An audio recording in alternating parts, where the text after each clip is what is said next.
Day. Happy Canada Day. Happy Canada Day. Bonne fête du Canada. Go Blue Jays, go. Happy Canada Day and go Jays, go.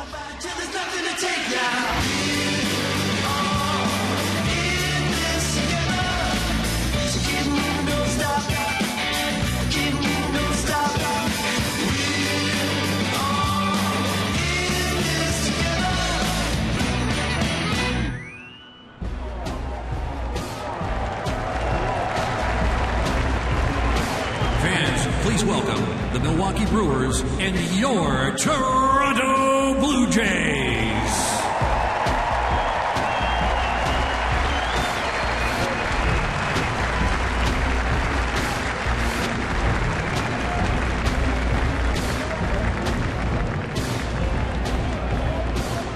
Joining the Blue Jays for Canada Day on the baselines is the Canadian Junior National Team managed by Greg Hamilton.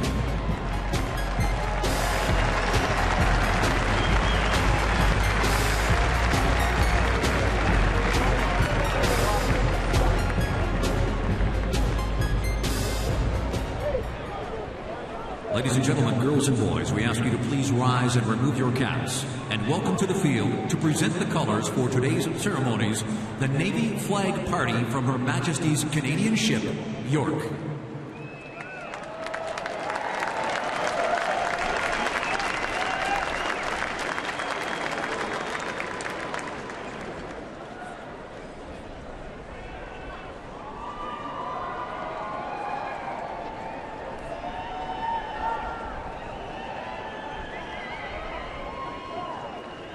Joining us today on the field for our Blue Jays Canadian salute, born in Etobicoke, a former CF-18 fighter pilot, he previously served as Deputy Commander of the North American Aerospace Defense Command. He is a huge Blue Jays fan and is here today with his family and proud to be a part of these celebrations. Please welcome the head of the Canadian Armed Forces, Chief of Defense Staff, General Tom Lawson. Presenting Staff General Lawson with a Canada Day Blue Jays team autographed jersey is Blue Jays pitcher Mark Burley.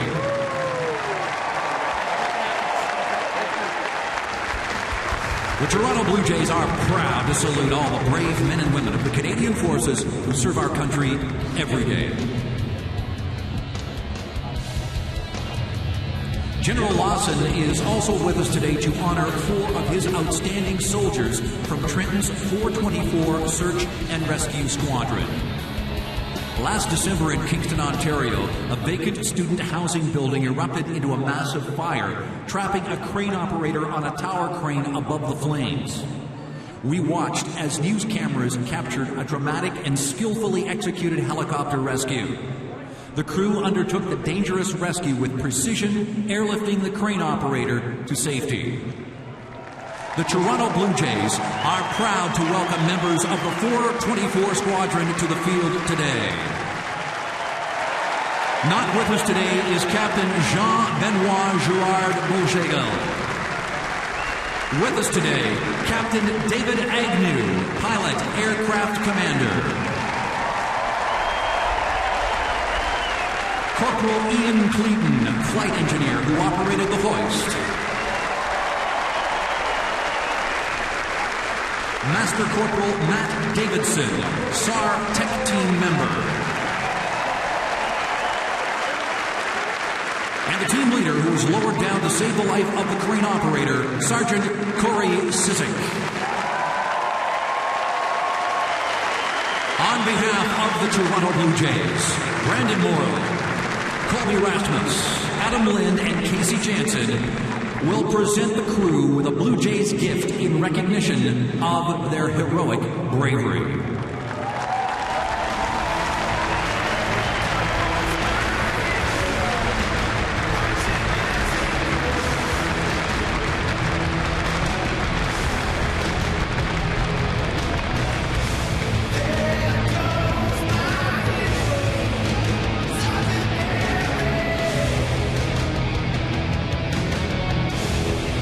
Thank you.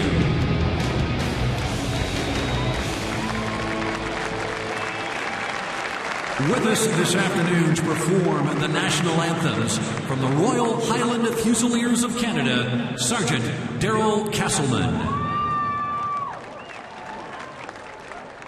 Oh, say, can you see by the dawn's early light what so proudly we hailed at the twilight's last gleaming, whose broad stripes and bright stars through the perilous fight o'er the ramparts we watched were so gallantly streaming, and the rocket's red glare,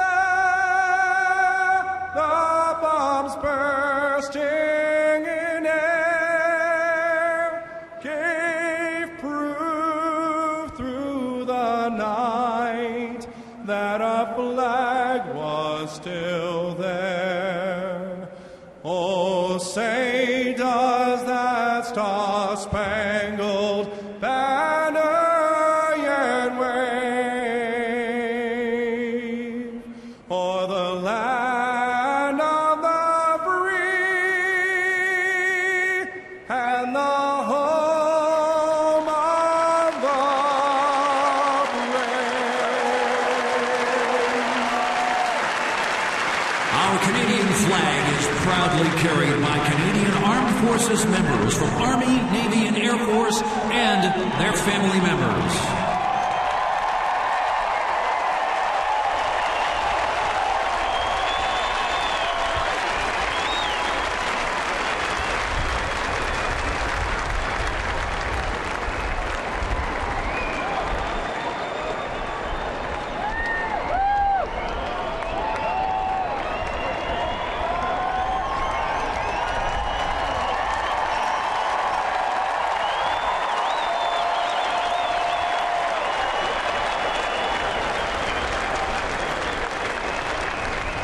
Oh, Canada,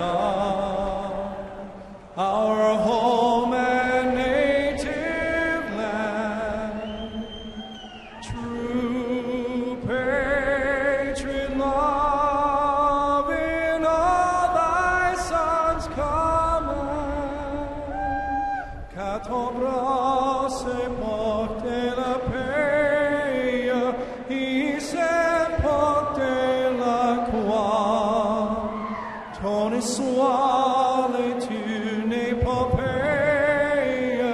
des brillants exploits. God keep our land glorious and free. Oh, Canada, we stand on guard for thee. Oh, Canada, we stand on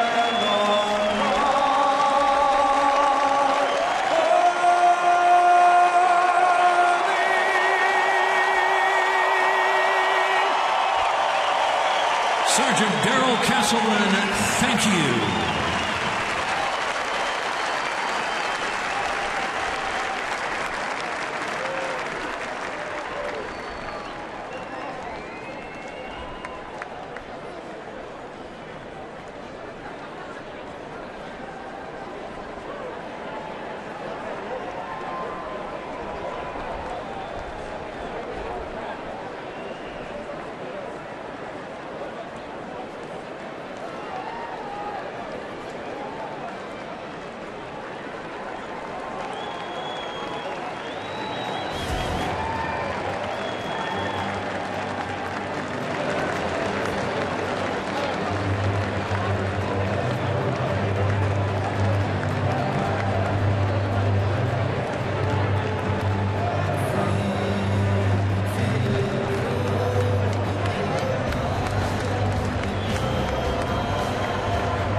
out the ceremonial first pitch.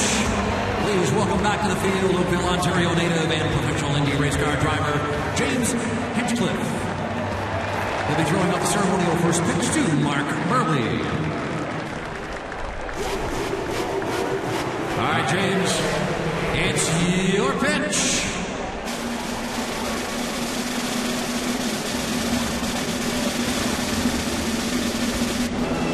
That's a strike.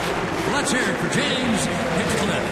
James will be competing at the Honda Indy Toronto July 19th, where he will pilot the Honda-powered number 27 United Fiber and Data IndyCar for Andretti Motorsport. James Hinchcliffe just threw out the first pitch. Great ceremonies here for Canada Day. Happy birthday, Canada.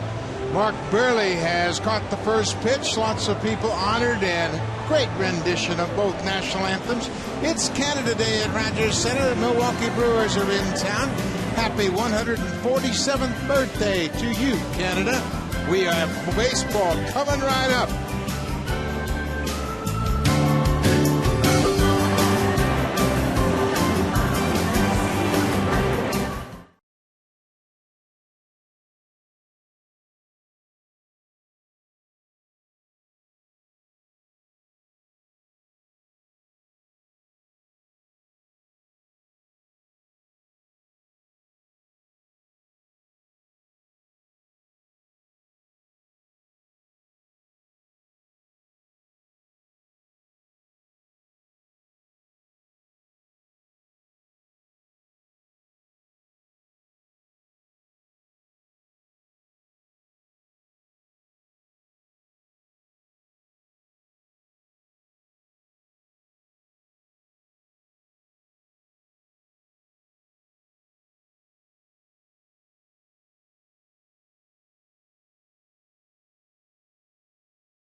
Canada Day Blue Jays baseball on Sportsnet. Presented by the 2014 Honda Civic, Canada's best-selling car 16 years in a row, and the official vehicle of the Toronto Blue Jays.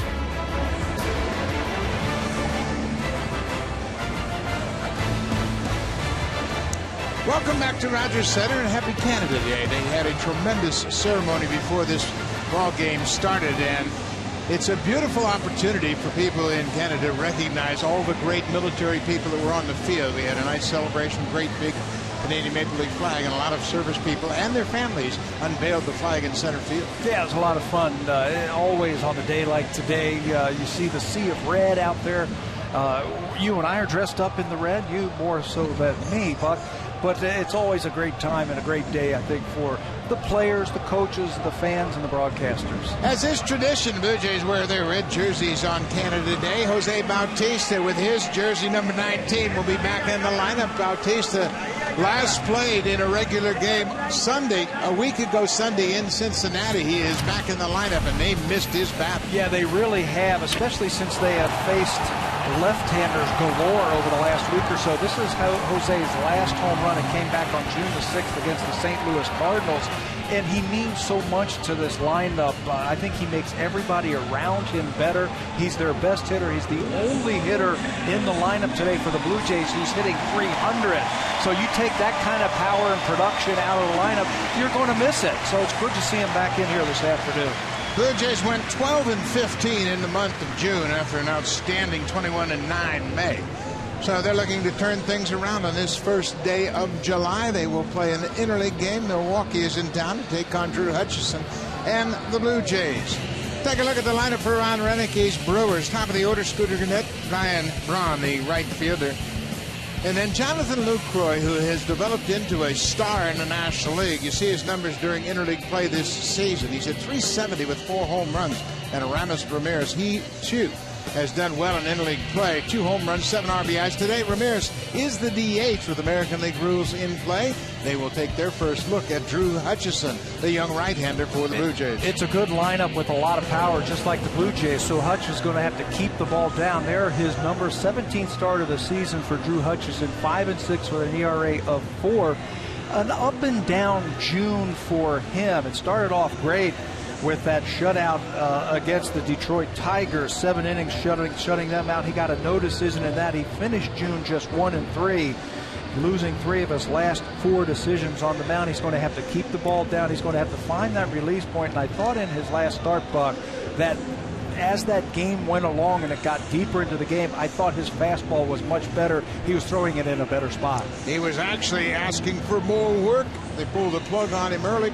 Take a look at the defense for John Gibbons behind Drew Hutchison. In the outfield, it's Cabrera, Rasmus, and Anthony Ghost. Remember, Bautista's in the lineup, but he's the DH. Francisco and Reyes on the left side, Kawasaki and Encarnacion on the right side, and Deanna Navarro, the switch-hitting catcher, will handle things for Drew Hutchison here this afternoon. Good to see Melky Cabrera back in the lineup. He had the day off on Sunday. You could see him stretching, getting ready in the outfield. He's second on this team with 5 outfield assists. He's done a great job out there this season. Melky Cabrera got a well-deserved off day on Sunday, and then with the regularly scheduled off day on Monday, it's like he had a week's vacation. So he's fresh and ready to go. It is Canada Day. It's presented by Honda. We're glad you're with us. Promises to be a great afternoon of baseball. Scooter Gannett is in the box. Here's the first pitch of the ball game. It is outside, and we are underway. Drew Hutchison, 23 years old, just trying to maintain some consistency. Gannett has been a spark plug for this team right here at the top of the lineup. They're platooning with him with the veteran Ricky Weeks at second base, but Doug Melvin is really high on this young kid. He turned 24 on the 1st of May. He's got to be a good ball player. He's from Cincinnati. Born in Cincinnati. You know it. 311 for the season. He's got a many 4-game hit streak working. Pulls this ball. Caught by Encarnacion. What a way to start Canada Day. Oh, that looked like extra bases right there for the Brewers, but Edwin Encarnacion said not so fast. Fastball up, and it's yanked down the right side to the glove side of Encarnacion, and he takes away the extra bases from Gannett. What a play.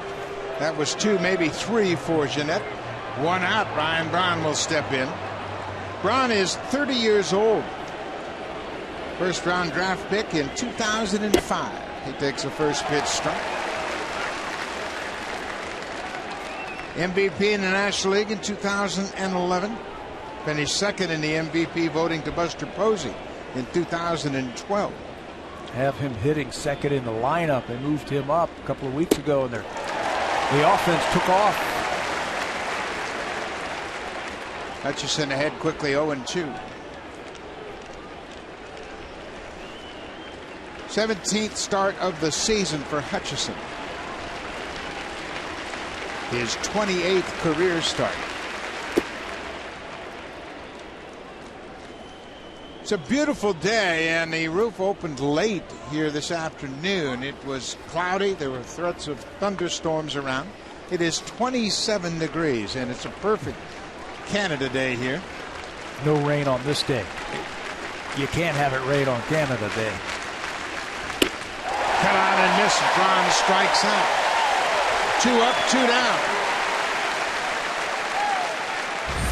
He can ride that fastball up against the right-handers, and I think that was done with a purpose right there. They wanted to go in, and they wanted to go up, and it works out for Hutchison as he picks up his first strikeout against a pretty good hitter in Ryan Braun.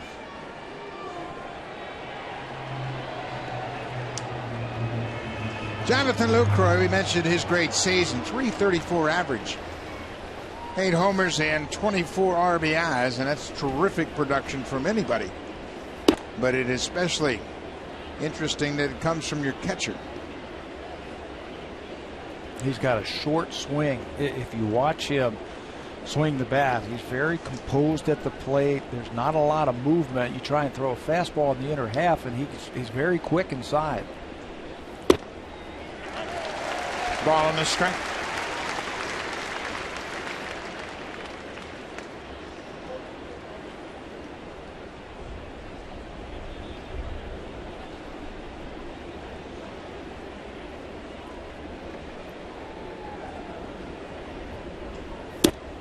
Just off the plate outside with the fastball. It's 2-1. Tell you what, Drew Hutchison has a good fastball today.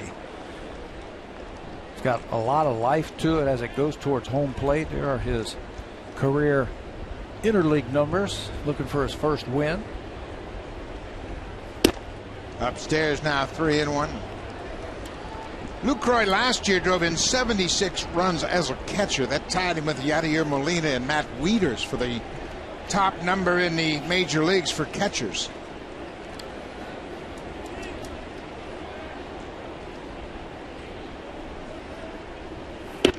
There's a strike. Now it's a full count. That one had some life on it also. That fastball with some movement, which is a good sign.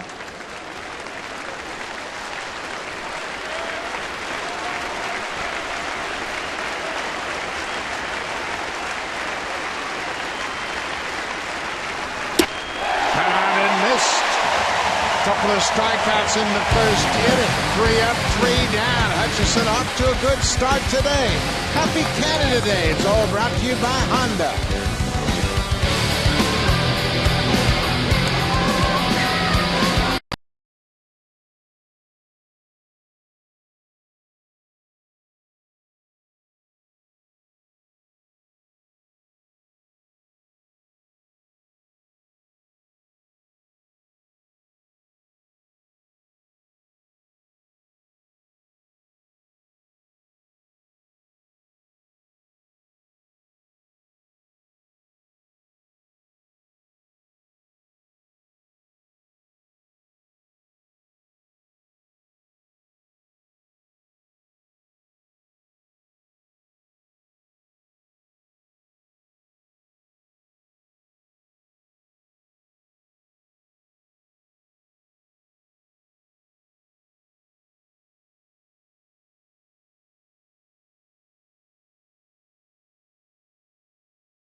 First, now it's time to look at the lineup for John Gibbons, Toronto Blue Jays. Top of the order, Jose Reyes, Melky Cabrera, Jose Bautista, the DH, and then the cleanup man, Edwin Encarnaciones at first base today. He's riding an 8-game hit streak, and he is hitting over 400. Corbin Rasmus.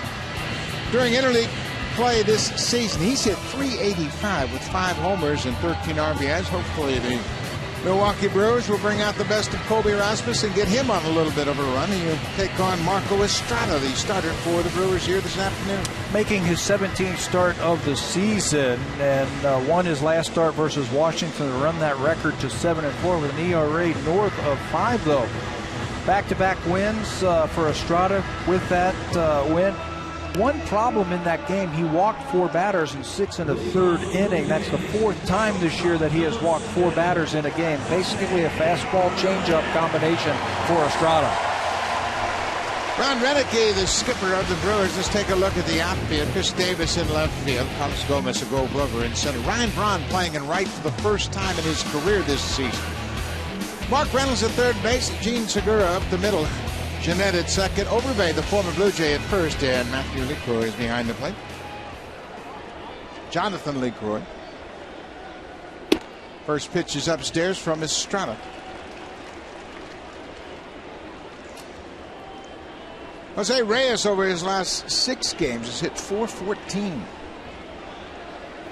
Starting to slow things down at the plate. I was talking to him last week, and I was asking him what the problem was when he went for that 1 for 20 something spot, and he said that he started swinging the bat too hard. He was opening up, trying to hit the ball too far.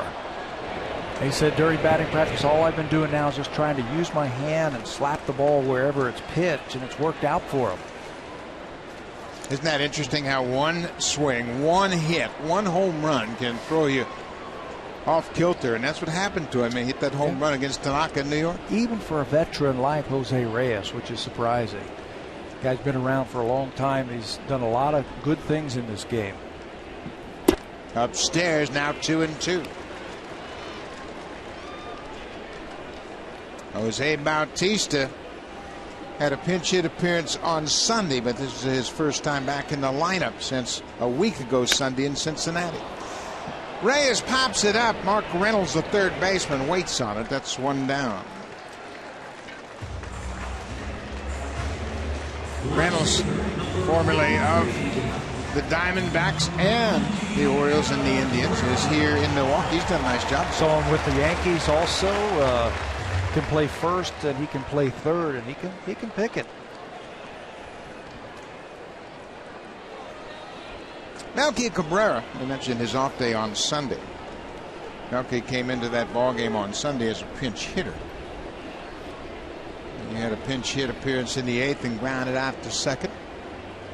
He has been playing pretty much every inning of every game. They've been running him out there. He has stayed healthy this year, and it has shown. Average just dipped under 300.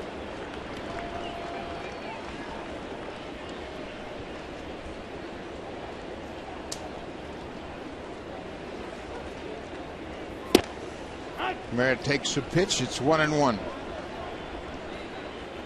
Not many guys in the lineup for the Blue Jays have seen Estrada in the past. Melky is just 0 for 1 in limited at bats. He's late on that fastball.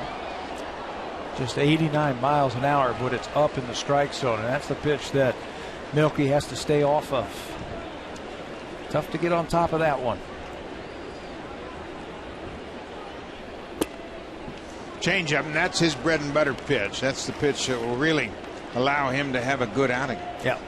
He combines that with the fastball. Just 89, 90 miles an hour, but he's got an outstanding changeup. Right back with it. Grounded to Jeanette at second, 2 down.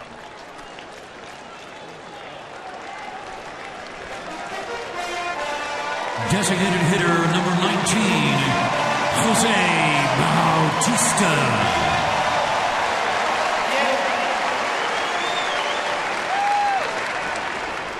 Bautista back in the lineup as the DH this afternoon. He takes a strike on the first pitch. Blue Jays have certainly missed his presence in the lineup. Great numbers across the board for Bautista. Well, your best hitter usually hits third, and Jose has hit third the whole season for the Blue Jays. You take that kind of production out, and again, the only batter in the lineup for the Blue Jays hitting 300 this afternoon. So Bautista, this is a good sight to get him back in here. Going to be a challenge for Jose to get his timing back, obviously. He missed 8 days and a week's worth of games. It's going to be a little bit of an issue. Curveball bounced in the dirt. His eye is still pretty good. Not swinging at those pitches off the plate. We mentioned the Blue Jays during the month of June went 12-15, and they got off to a good start. They were 5-0 to start the month. But the one thing that you can really hang your hat on is the fact that the Blue Jays are still in first place. A game ahead in the American League East. Full count to Bautista. Swing and a drive. Get up, get up, get out of here. Home run, Bautista. Happy Canada Day.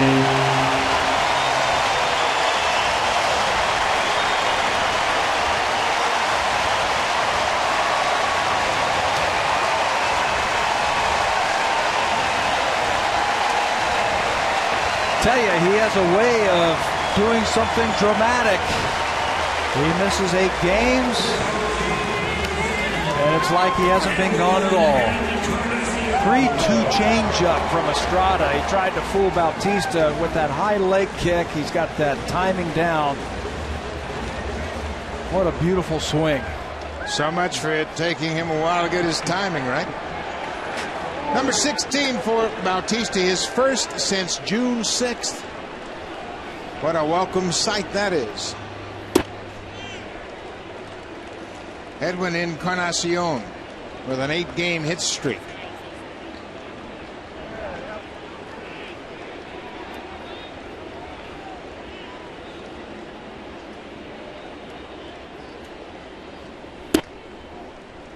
I'll tell you, just the presence alone of having Bautista in the lineup just makes everybody around him better. He's a 2-time home run champ. Yeah. You got to have him in the lineup. 2-0, 2 outs. Another good curveball. He has a knack of staying back on that changeup. I think he was expecting that changeup.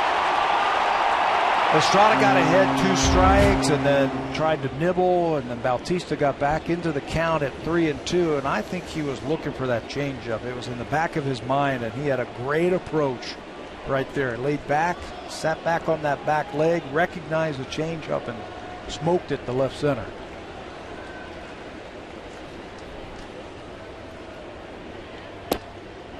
Down and away.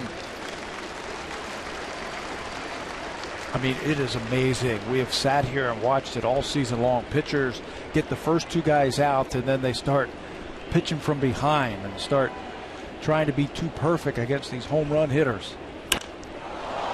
There's a fly ball to left. Chris Davis is now coming in, and that'll end the inning.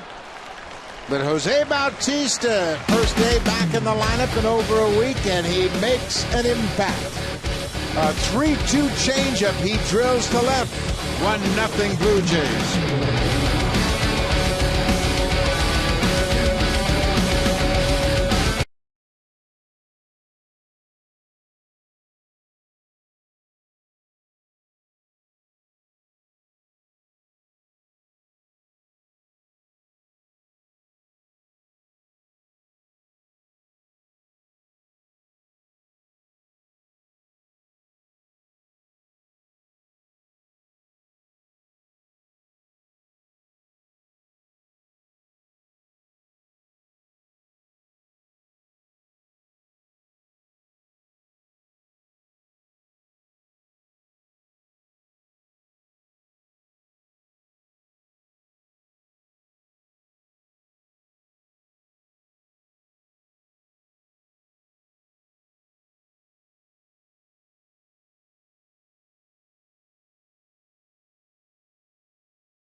Brought to you by Jose Cuervo, introducing Singe. Jose Cuervo Especial Silver Tequila. with a cinnamon sting. You know, once the count to Jose Bautista got to 3-2, he knew there was a changeup coming. And watch how he raises that front leg. That's a timing mechanism that he uses, and how he's able to then recognize the changeup, stay back long enough, and then that back comes through the strike zone as quick as anybody in baseball. And Jose's hit plenty that he knows that he got that one. Drew Hutchison with a 1-0 lead throws a first pitch fastball to Carlos Gomez. Gomez has blossomed into a star. He's a Gold Glove center fielder, and now he's a cleanup hitter for Milwaukee. Well, he can do everything on the baseball diamond. He can run and he can throw.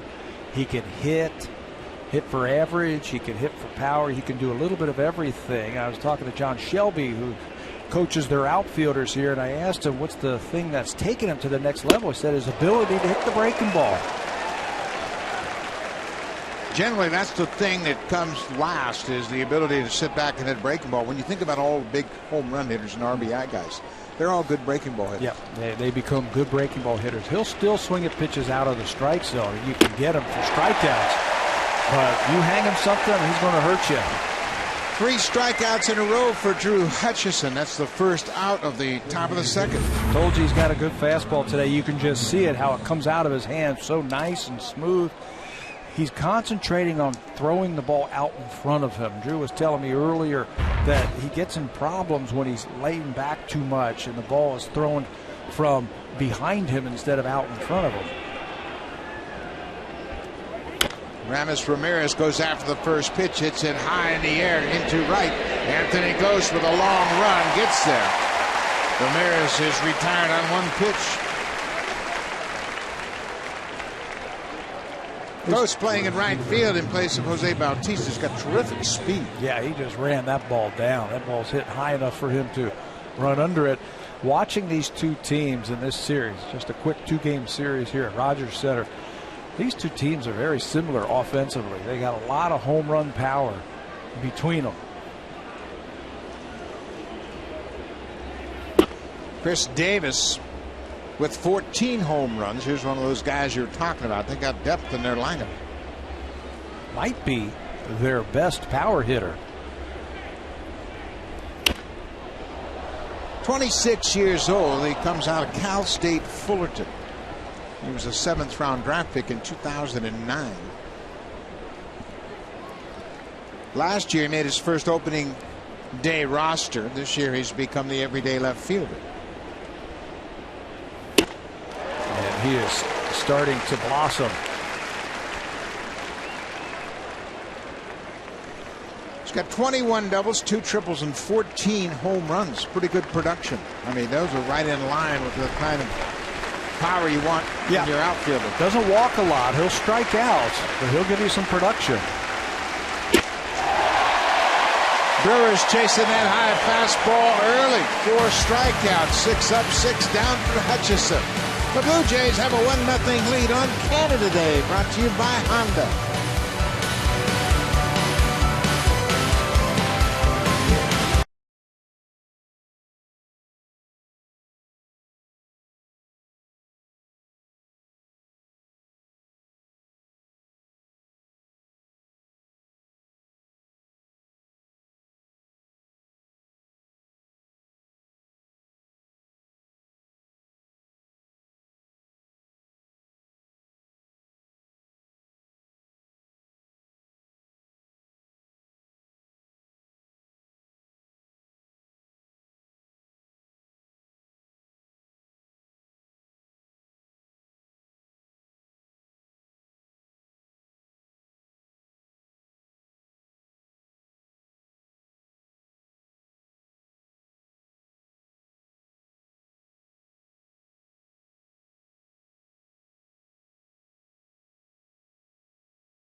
Canada Day, and we thought we'd bring you up to speed on some baseball history. A lot of people believe that the first game of baseball was played in Beachville, Ontario, June 4th in 1838.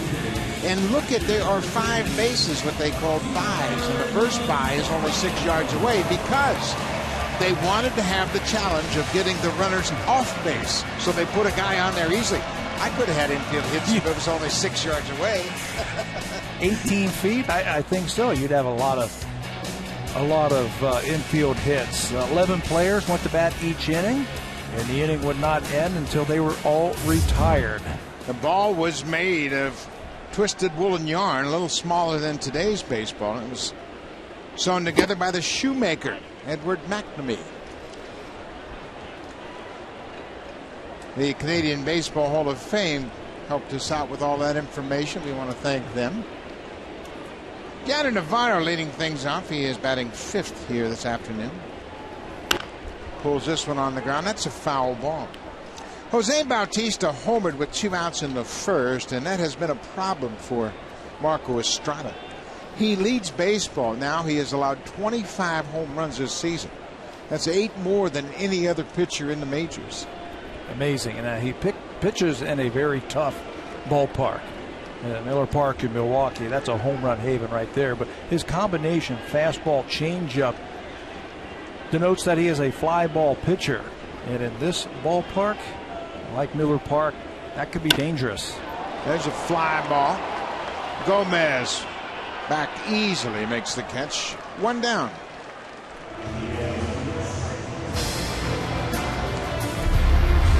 Blue Jays on Sportsnet, brought to you by Home Hardware. Homeowners helping homeowners with expert advice.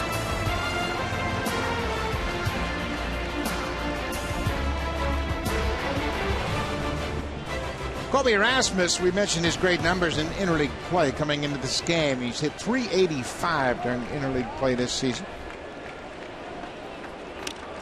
Had a good rip at that first pitch from Estrada. Estrada comes right over the top also. Fastball looks pretty straight. And for a hitter, when you have a pitcher that comes right over the top like that, you really see the ball a long time.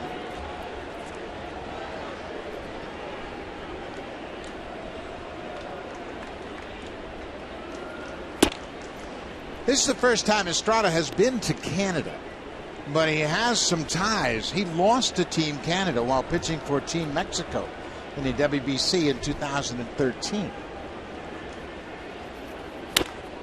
That's another foul, and you remember that when they had that big fight, there was some misunderstanding about the run differential in that tournament, and Canada was adding some runs later on when they already had a healthy lead, and Mexico took exception to that, and they had a little bit of a beanball war going on. Ground ball up the middle. Segura throws out Erasmus.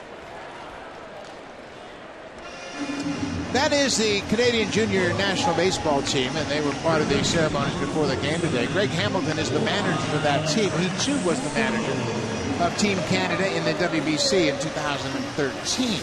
Terrific job. And Brett Lawrie was on the lines when they had the national anthems, and he went down and acknowledged every one of those youngsters and wished them all well and had the chance to say hello. And Brett Lawrie was part of that organization, so he could appreciate the excitement they're enjoying today. I thought that was pretty cool that he went over there. You know, every one of those kids who were down the left field line got to be part of the Blue Jays team for the national anthems, wishes they were Brett Lawrie right now and dream of being a player like Brett Lawrie. Well, when you have young players and young Canadian players that have made it to the big leagues, of course, all these youngsters are going to emulate them and try to copy what they have done. And we wish them well. They have represented Canada well in the past. Brett Lawrie, of course, on the disabled list. Juan Francisco, former Brewer, is batting now with 2 outs. Francisco started out the season with Milwaukee in spring training. And like Moises Sierra last series, the Chicago White Sox playing against his former team, don't you know that Juan Francisco wants to do something against his former team, the Brewers? Francisco in 2013 played in 89 games with the Brewers. He had 13 home runs for Ron Renicky. 2-2 pitch. Strike three called. Estrada gets the fastball by Francisco. First strikeout of the afternoon. We'll go to the third. 1-0 Jays.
On behalf of the Air Task Force for Needle Reassurance Measures in Romania, One fight Canada!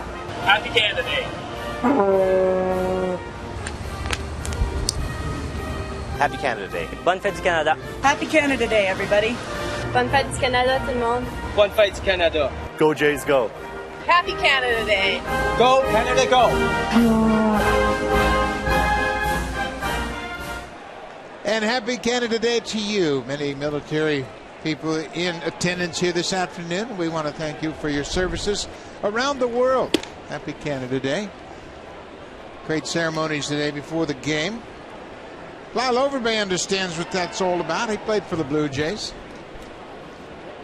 Overbay now 37 years old. Originally drafted by the Arizona Diamondbacks. Overbay played in Toronto from 2006 through 2010. Had his best career season right here in 2006. He hit .312 with 22 homers and 92 RBIs.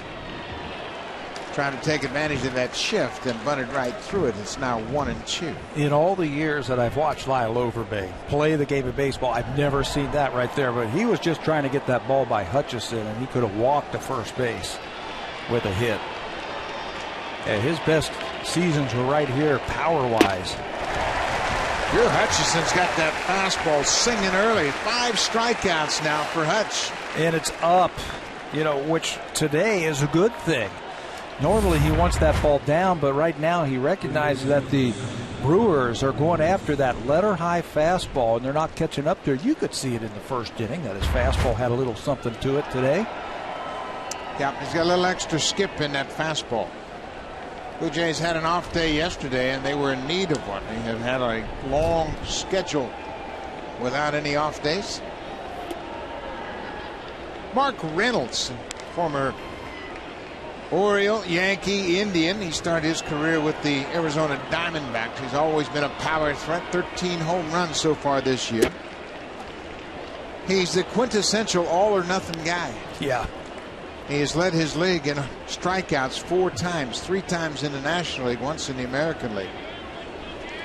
But he's always a threat to run into one. He loved that pitch right there, that fastball up and in.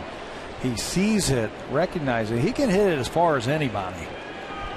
He's played 8 years now. He's got 215 career home runs and 599 RBIs.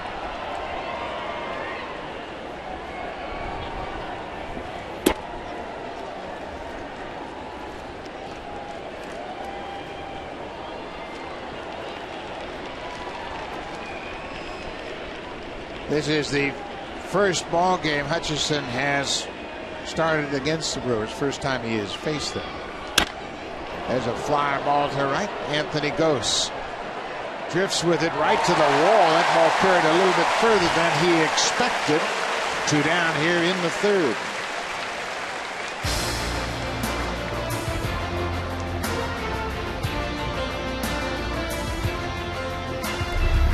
Canada Day Blue Jays baseball on Sportsnet.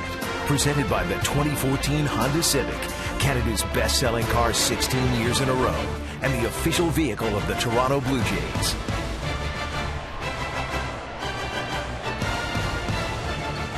Gene Segura, the shortstop, takes a first pitch strike. Last year, Segura played in his first full season, and he was very good. .294 average with 12 homers. He also added 44 stolen bases. What a trade they made in Milwaukee when they traded for Segura. They gave up Zach Greinke, and they had to. Greinke was going to be a free agent, but they got an everyday shortstop out of the deal. Recognized the talent of Segura, and he wasn't going to be playing against Ibar. Wow. Just off the plate. So they went out and traded for him. Doug Melvin traded away Alcides Escobar to the Kansas City Royals. So he needed a new shortstop. You had a chance to visit with Doug Melvin today. In fact, you guys were old roommates a couple of years ago. Well, we won't say how many years ago, but back in the Yankee days. Says he likes his ball club. He's done a good job. He says, you know, we're very good at a lot of positions. We're not great, but we're good, and we mesh well together as a team. 1-2. Slider down and away. Feels like they do everything pretty good. They pitch the ball, they catch it, they can hit. They've got a deep bullpen. They can hit some home runs. They do a little bit of everything. Another strikeout for Drew Hutchison. 9 up, 9 down. First time through the order. Hutchison has 6 strikeouts already. The fastball has been good. This time it's the slider that gets Segura.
At 20 when the Blue Jays take on the Texas Rangers. Game time is 1:07 p.m. The first 20,000 fans will receive a Blue Jays Tumbler Cup. Call the Blue Jays at 416-341-1234 or log online to BlueJays.com and get your tickets for Blue Jays Tumbler Cup giveaway Sunday, July 20th. Doug Melvin from Chatham, Ontario is the GM of the Milwaukee Brewers. His assistant GM is Gord Ash, the Canadian connection, and there's Cito Gaston there in the booth with him. Quite a reunion here this afternoon on this Canada Day. Got their families here in town. Got to meet Doug and his family before the ball game today. And Mom and Dad were here. We got a chance to visit with them. They say they listen to us all the time. They love baseball. That's it. Munenori Kawasaki, a ball on the strike. Munenori batting 8th today. Anthony Ghost will be next.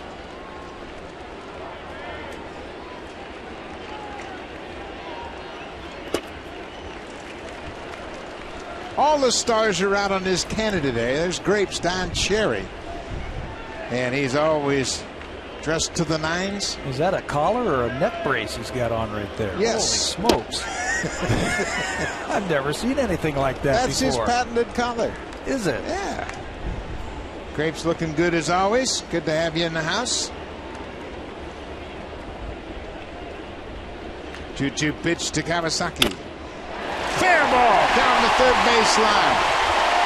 Davis will cut it off and get it back quickly, and Kawasaki a leadoff single. Well, he hits the ball the other way. Even with 2 strikes, he'll just cut and slash. And this time he keeps it fair. We'll probably see a different defensive alignment the next time he is up. We'll see the left side of the infield shift over just a little bit, but a good start here for the Jays in the third. That'll be interesting to watch their defense now. Mark Reynolds is still behind the baseline at third. Ghost is always a threat to bunt. Reynolds still hasn't moved in. Ghost not showing bunt. Pops up the first pitch. Reynolds, the third baseman, makes the catch. Ghost is retired on 1 pitch. So that'll turn the lineup over. We'll go back to the top of the order. Jose Reyes popped out to Reynolds, his first time up.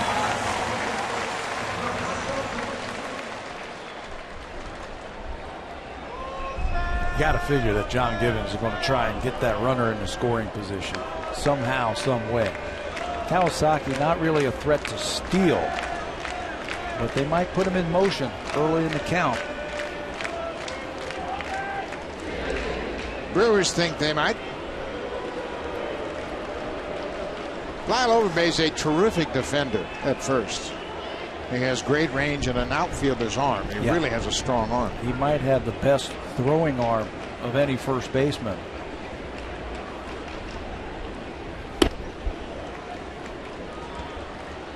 Overbay played outfield in college. He played at the University of Nevada, Reno. And he was drafted as an outfielder, but they found out quickly how well he could play first, and he's been a terrific first baseman his entire career. Yeah, excellent. With great range over there right now. You can see him getting off the bag to cut down that hole. They're not real concerned about trying to pick Kawasaki off because his lead isn't very big. You have played first base in the past. What is the advantage of Overbay playing where he is, holding a runner on? I think you get a better jump and cover up that hole on the right side, especially with a left-handed batter like Reyes at the plate. He's going to try and hook a ball into right field.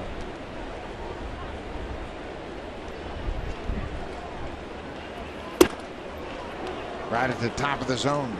You know what you don't want to do, Buck, is when you're coming off the bag, you don't want to be moving as that ball is crossing home plate, so you get a little bit of a jump like he is right now. He's 3 or 4 feet off of the bag, and he's under control while the pitch is crossing home plate. That'll help you go either way.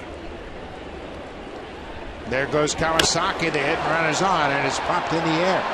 Shallow right field, long run, and Braun gives way to the second baseman, Jeanette, who makes the catch. The hit and run was on. A good time for it. You figure that they were going to do something like that. The only problem was they couldn't get the ball down on the ground. I'll take my chances with Melky Cabrera and Jose Bautista driving him in from second. Well, you made the point that Estrada is a fly ball pitcher. That might be a challenge if you play hit and run. Those balls are going to be up in the zone. So now there are 2 outs after the leadoff single. Kawasaki is at first base. Now 2 down for Melky Cabrera.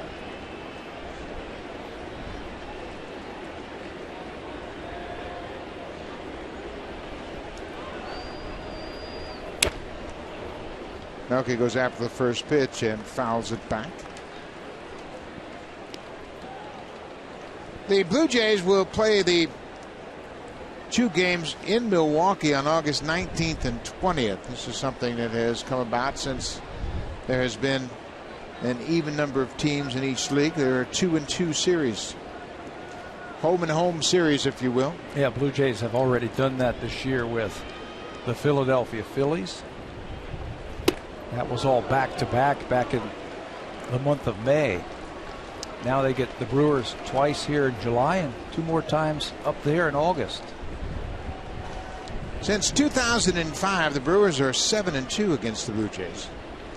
Of course, the Brewers have the best record in the National League. Only the Oakland Athletics have a better record than the Milwaukee Brewers, and the Blue Jays are going to see Oakland on Friday. And wouldn't you know it, those are the next 2 opponents for the Jays. Actually, they'll be out there for the Thursday night game. There goes Kawasaki. He got a great jump. Kawasaki may have had that bag stolen. Yeah, he picked the right pitch at the right time to go on. Estrada threw over there one time, and then Kawasaki timed him up and got a great jump.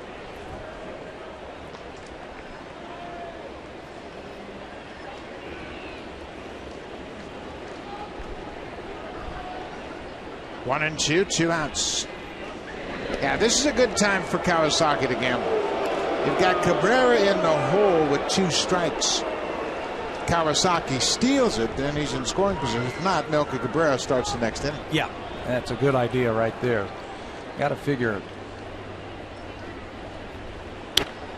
he might give him the changeup, which is bread and butter pitch.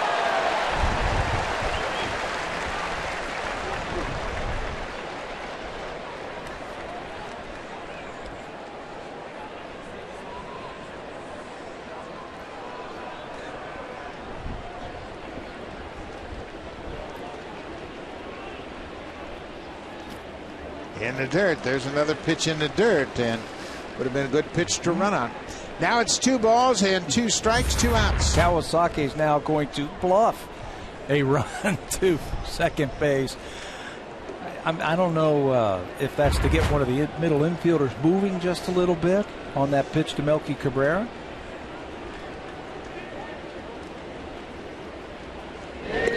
It's part of the personality that we have grown to love with Kawasaki. He will fake that break and actually run in place in an attempt, I'm sure, to get the middle infielders to go to the bag. Yeah, just take a step. Just take a step, and you don't want to do that run and get too far off of first base. You could get picked off. There goes Kawasaki, hit on the ground. Jeanette at second will go to the bag, and Cabrera's retired. Kawasaki with a leadoff single. It is Canada Day here in Toronto. Welcome to the ballpark. Canada Day presented by Honda.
1983, the cover of Sports Illustrated was talking about those Canadian clubs. Andre Dawson of the Expos, Dave Steve of the Toronto Blue Jays. They were on the cover, and both of those clubs at that time were flying high.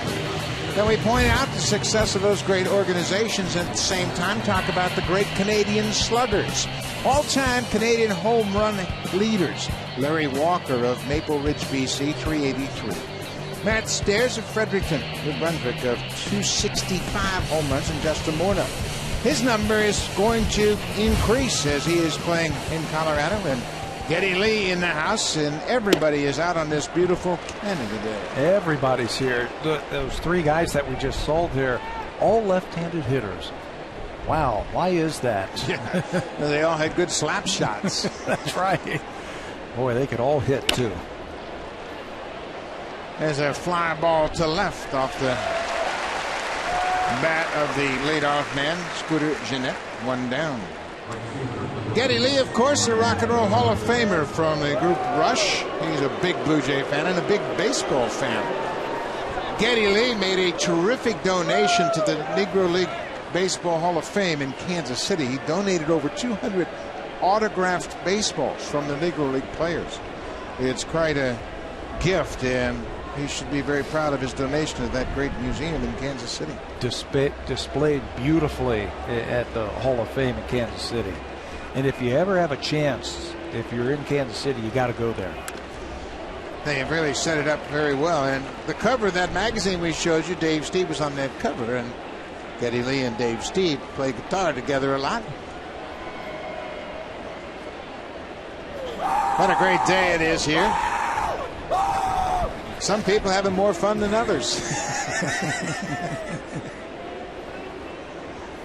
Brian Braun with a ball on the strike now. Braun has been dealing with some thumb issues, and he doesn't have the power that we're used to. Of course, he went through the PED suspension, 65 games a year ago, and it's been a tough grind for him. Many of the coaches talking about every time they go on the road how he has to deal with all of the booing and the criticism and the questioning about his career. But it's unfortunate. He's a terrific ball player. Yeah. He can really play baseball. Came up as a third baseman with this team and then moved into the outfield, and then the numbers just took off. Played third base in 2007, his rookie year. Then he moved to left field for 6 years. This is his first year in right field because of the development of Chris Davis. Spot opened up when they traded Aoki to Kansas City, who was their right fielder last year. What a great fastball. Braun strikes out for a second time. 7 strikeouts now for Drew Hutchison. You know what was great about that fastball was every pitch before was fastball in. And it got Ryan Braun to open up just a little bit. Now he's going to take that four-seam fastball, and he has the ability to go outside it. You can see Braun opening up just a little bit and not really having a chance to hit that outside fastball by Drew Hutchison. Racking up the K's early. 7 so far. Jonathan Lucroy had a good rip at that pitch. Obviously now the Brewers have to change their mindset and switch it to attack mode. Hutchison's thrown so many strikes early. Yeah, he has come right after this team. He has elevated his fastball when he needs to. That's what really in spring training helped him win a spot in the starting rotation, is his fastball command on the outside part of the plate and the inside part of the plate. Everybody sporting the maple leaf. Should be a full house before it's all said and done here this afternoon. There's a breaking ball, a little bit up, but effective.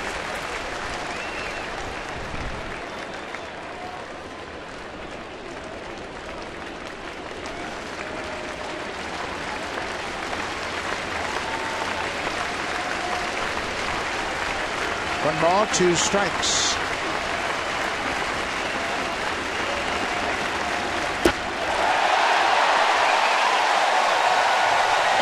Strikeouts for Drew Hutchison. The slider's getting better as the day is going on. 2 strikeouts in the 4th. The Brewers looking for their first base runner. 1-0 Jays. Bautista has homered already.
TV comfort zone is 94-year-old Norman Cash, a decorated World War II veteran. Norman, thank you so much for your great service. I hope you're enjoying your family at the ballpark this afternoon.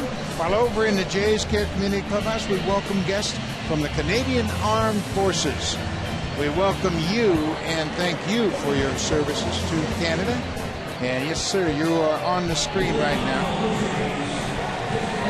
Great ceremony before the game. They unveiled the great maple leaf flag on the field with many of the Canadian Forces members helping with the unveiling of that flag. And they also had their families with them on the field. So it's a great day for all of them. Jose Bautista homered his first time up. For Bautista, his 16th home run of the season. 50th RBI.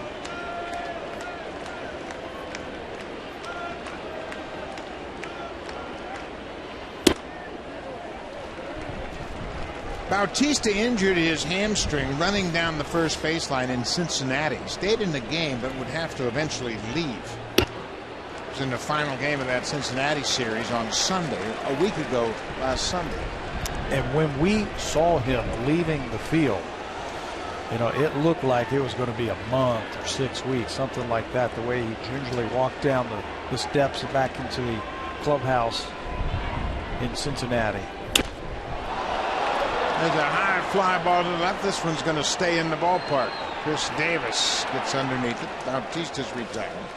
Yeah, it looked like Bautista was going to be out an extended period of time. He could barely make it down the stairs to the clubhouse. But thankfully he is back and will maybe DH a day or two before he returns to right field. Just having his presence in the lineup alone, I think, is going to make this team be a better offensive team. Kind of pushes everybody down a spot in the order. That helps. When Bautista returns to right field, that will free up the DH spot for Adam Lynn. One out. Edwin Encarnacion takes a first pitch fastball. The Blue Jays have to get through this stretch. They've made step one with Bautista's return. Of course, the next return will be Brett Lawrie when he comes back from his fractured finger. And what you have to do is you just have to keep everybody at bay until you get your troops back. Yeah, and just get out there and just grind it away and play baseball. I'm a firm believer that teams are not built around one guy, and if you lose that guy, okay, woe is me, we're not going to win. Next guy up has got to step up. Everybody else has got to do a little bit more, and maybe Encarnacion's got to hit, you know, another home run or come up with a big base hit, whatever it is, while that guy is out. And then when you get him back, fortify your team, strengthen your team.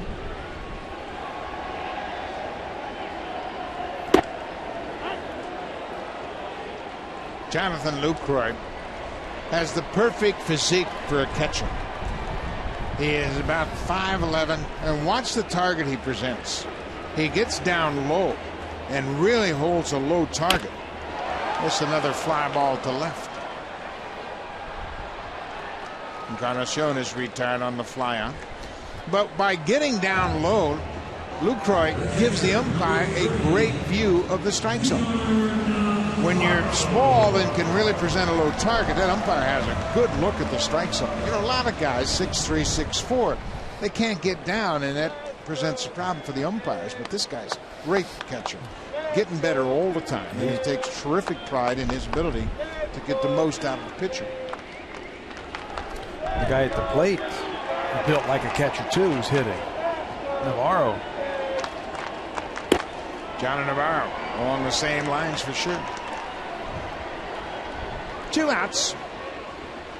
Navarro flied out to center his first time up.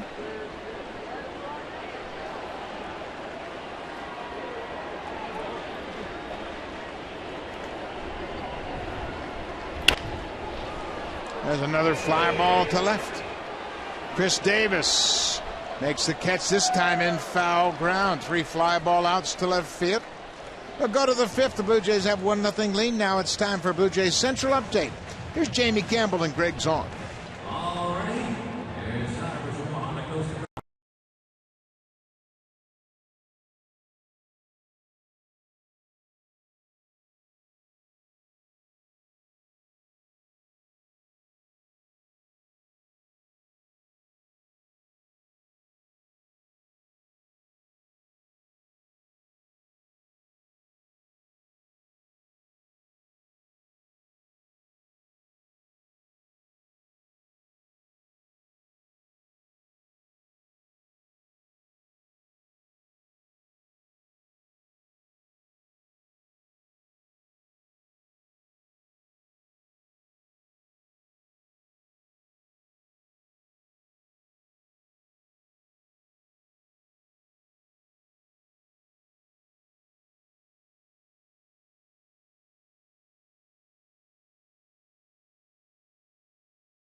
Baseball Canada and Little League Canada. Vancouver, BC, July 7th, 8th, and 9th at beautiful Nat Bailey Stadium. The instructors include Roberto Alomar, Lloyd Mosby, Jesse Barfield, Dwayne Ward, and Devon White. Visit BlueJays.com/Baseball Academy for more information. The Toronto Blue Jays are proud supporters of amateur baseball across Canada. The Blue Jays have the Canadian junior baseball team here in the stadium today. They're enjoying a great afternoon. They were introduced before the game. Drew Hutchison's enjoying a fine start to his afternoon. The Brewers are looking for their first base runner. Hutchison has 8 strikeouts. Carlos Gomez struck out on a high fastball his first time up.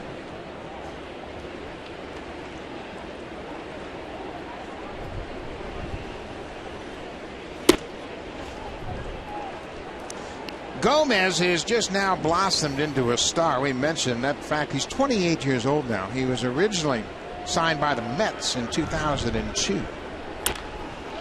There's a fly ball to right. Anthony Gose comes in a few steps, makes the catch. 1 down. Drew Hutchison has had a good fastball all afternoon.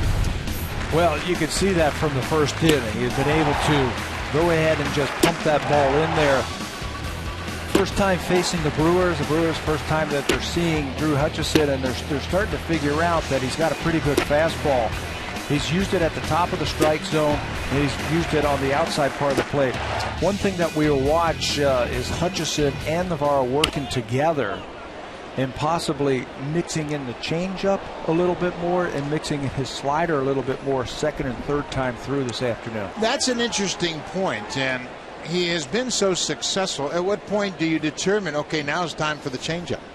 Well, I think when you start watching it, you made the point that the Brewers are changing their way. Now, if you throw it by them like that, I think you can stay with it, but you can see the Brewers starting to change their thought process, maybe a little bit more aggressive early in the count. Yeah, they might start looking for that fastball. Going away. He really got around that slider. But one thing you don't want to do as a pitcher is really see that slider break too much. If you see it break, that means it's flat. You want to see it go down, and you really don't notice that dramatic break. Fastball hit into center. Rasmus, the center fielder, just on the edge of the warning track. 2 down.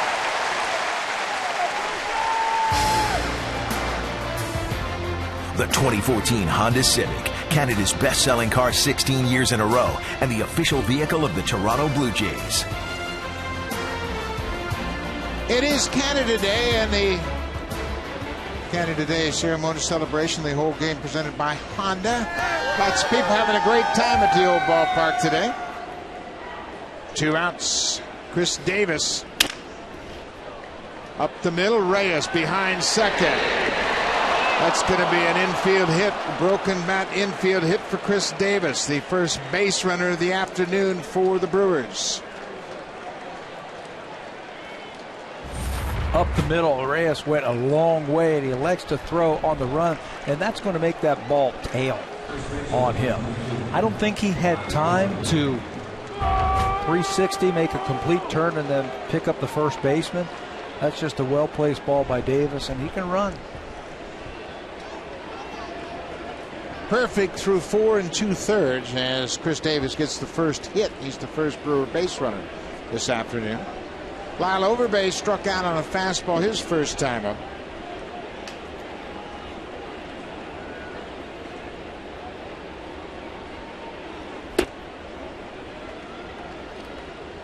Garth Orge, former player, former coach with the Blue Jays, is the third base coach for the Brewers. He's got a lot of ties with this organization. He, like Doug Melvin, was with the Yankee organization initially. Jerry Narron, who was one of the coaches on the staff here, ex-Yankee.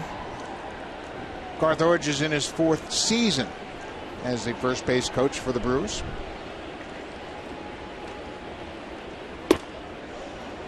Two and 0.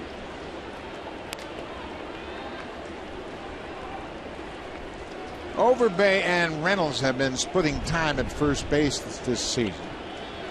While Overbay last year got up to a great start with the Yankees.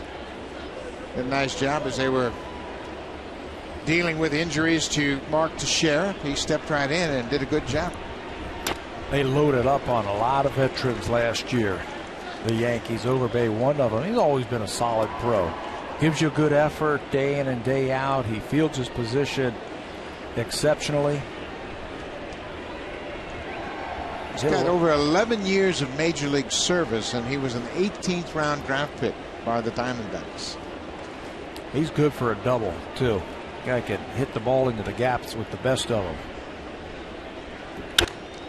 This is a pop up into center field. High fly ball. Colby Erasmus coming in.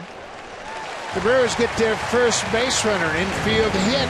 We'll go to the bottom of the 5th. Drew Hutchison and the Jays up 1-0 on Canada Day. Brought to you by Honda.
Everybody in Canada, a happy Canada Day. Hello, this is Carlos Delgado. I'm chilling at home here in Puerto Rico. I want to wish all those Canadians happy Canada Day, eh? Hey, this is Pat Henkin. I'm crossing the Canadian-Michigan border right now. Happy Canada Day. Hi, everybody. It's Paul Quantrill. Wishing you a happy Canada Day.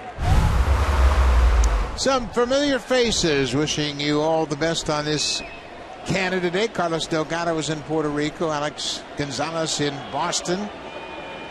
Pat Henkin was going fishing, I guarantee you. And Paul Quantrill, of course, big part of this Blue Jays organization. And Quantrill, of course, Canadian from Port Hope. 1-0 Blue Jays. Colby Rasmus batting 6th. It'll be Rasmus, Francisco, and Kawasaki. Blue Jays have 1 run on 2 hits. There's a drive to right. This ball is up and gone. Colby Rasmus, his 12th home run.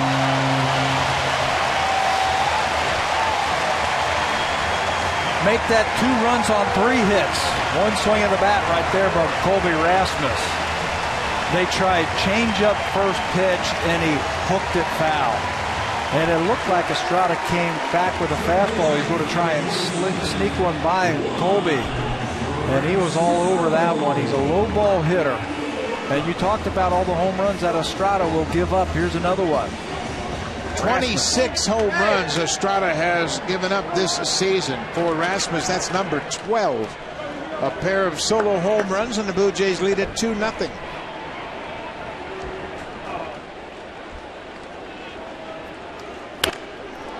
There's a little looper into right field. That's going to drop in front of Ryan Braun, and the former Brewer Juan Francisco has a base hit.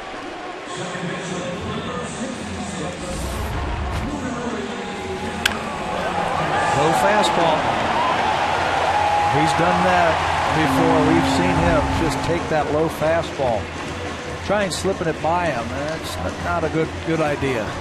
Colby's had a tough homestand.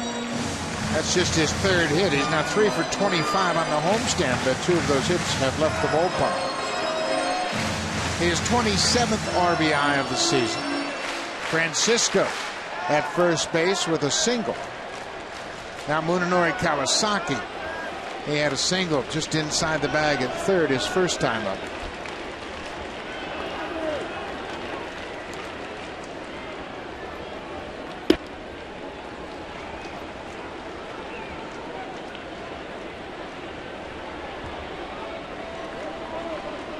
Kawasaki's average at 273. He's done a nice job since he has been called back up to the big leagues.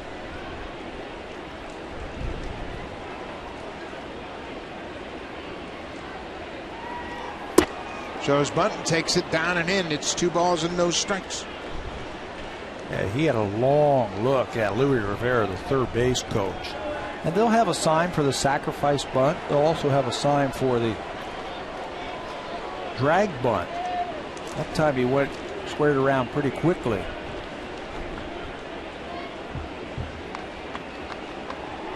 And he gave it away that he's going to bunt again. Well, knowing Mooney, he might have decoyed him with that. We saw him with his fake break at first base, the running in place. He might have tipped that hand just to put it in their minds.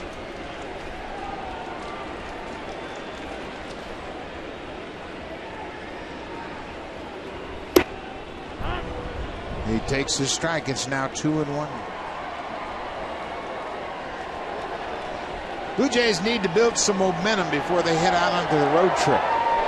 This is a short 2-game series. Both games are day games.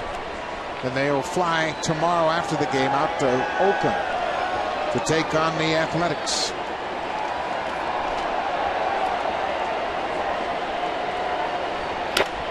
Down the right side, but hooking foul. The Blue Jays have done well in interleague play. In particular, they've hit a lot of home runs. And when you look at the interleague home run leader since 2010, the trio of Blue Jays is right at the top of the list. And Jose and Colby have already homered here this afternoon. Getting a little bit closer to the leader, Edwin Encarnacion, who's at 28 interleague home runs since 2010. Goes both Rasmus, Bautista, all three of them, in fact, have National League roots. So they're never playing on a strange stage. I wonder if that means that Encarnacion is going to go deep today then, since those other two have already homered. Well, it would be safe to say that he will, given the number of hits already. Full count. Francisco at first, nobody out.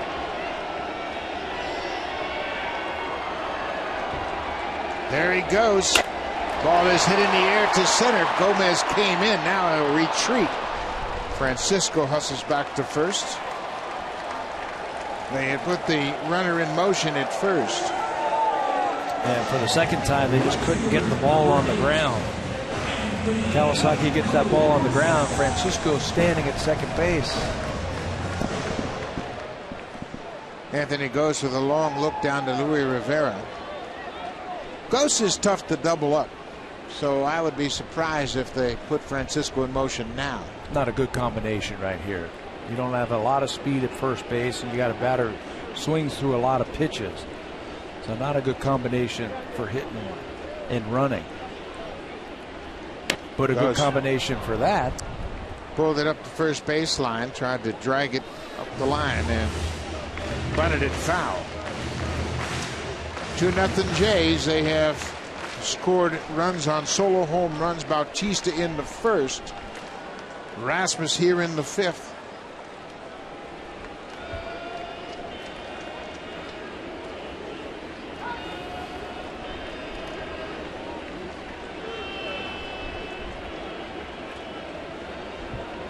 There goes Francisco, hitting runners on. There's a strike to second.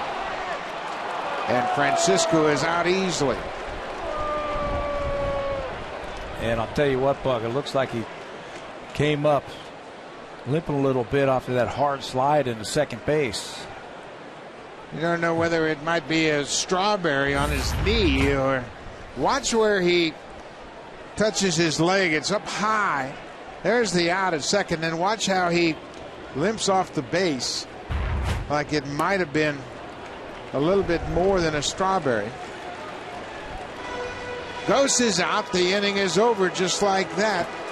Francisco caught stealing. Ghost strikes out, and we will go to the sixth. And here comes the Home Hardware cleanup crew, brought to you by Natura. Home Hardware's exclusive line of safe, environmentally friendly cleaning products.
Get yours at Rogers today for just $29.99 when you upgrade or switch to select new Android phones on a 2-year share plan. So check it out.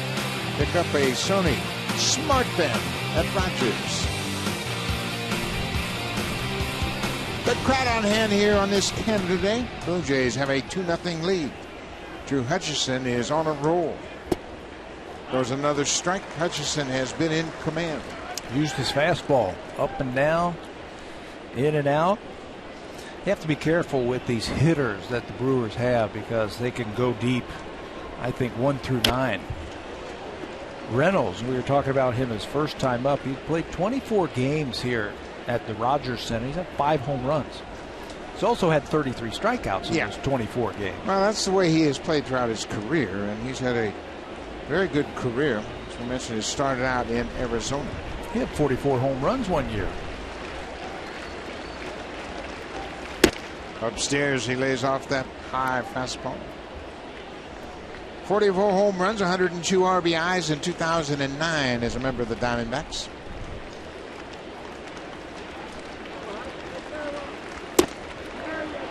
Well, that's a pretty good pitch. Hutchinson didn't get the call. Hutchinson has 8 strikeouts. That's one off his season high.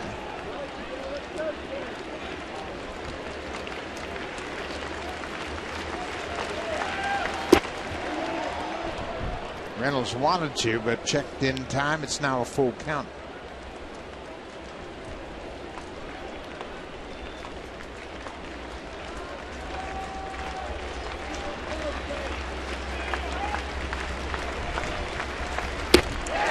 There's number 9. The high fastball, just too inviting for Mark Reynolds. He went upstairs and chased. After a couple of sliders just off the plate by Hutchinson, he's going to rear back and throw this one. This one's about shoulder height. You can see Reynolds upset with himself that he swung at ball 4. But Hutchinson and the Blue Jays will take it. That ties his career high. He has recorded 9 strikeouts now in 4 different ball games. 1 out. Gene Segura, the shortstop. Segura is from the Dominican Republic. He missed the final 10 games last year with a hamstring problem. Been battling a quad problem of late. He's got 14 stolen bases, but he's been thrown out 8 times this year.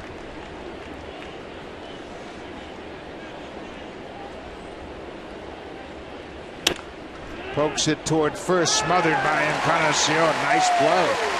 Edwin knew that that got by him. It was trouble down the right side. 2 down. The Pitch Tracker is brought to you by Acer, official partner of the Toronto Blue Jays. That was going to be 2, maybe 3 for Segura because they were playing him straight up in right field. And that was right down the line. 2 very nice plays this afternoon by Edwin at first. There's a little looper to left. That sounded like it broke his bat. Scooter Gennett with a 2-out single to left. Both of the hits today have been of the broken bat variety. The first hit of the ball game off the bat of Chris Davis was a broken bat grounder up the middle. Reyes made a play on it, but it was too late. And that time, a good running fastball right off the end of the bat. No need to change anything now. Well, man, here's the situation you were talking about. There are so many powerful hitters in this lineup. You just got to continue to make good quality pitches. You would think in the 3rd at bat, Ryan Braun will be geared up for a fastball. That's all he saw last time. Remember that at bat last time up, they really pounded him in early in that count. Fastballs in, and then he struck him out down and away. So it looks like they're going to go breaking ball. I am of the mind that if it's not broke, don't try to fix it. Now you talk about a peaceful picture. Double vision. That's awesome. Yeah, just because you have thrown Braun a lot of fastballs doesn't mean you can't continue. Yeah. Make it good. Make it a good pitch. He missed his spot right there. How many times have you heard young pitchers say, well, you know, I threw him fastballs all day long. He had to be looking for it. Well, he can't hit it. Why would you change? Remember his first start of the season in Tampa? That's exactly what happened. He had a good fastball that day, and he kept throwing it, and Tampa Bay kept swinging through it. Had a very good outing. We were talking to Pete Walker the next day. He said, boy, I'd love to see him throw more changeups. We're like, Pete, he didn't need to. His fastball was that good. Yeah, you let the scoreboard dictate your strategy.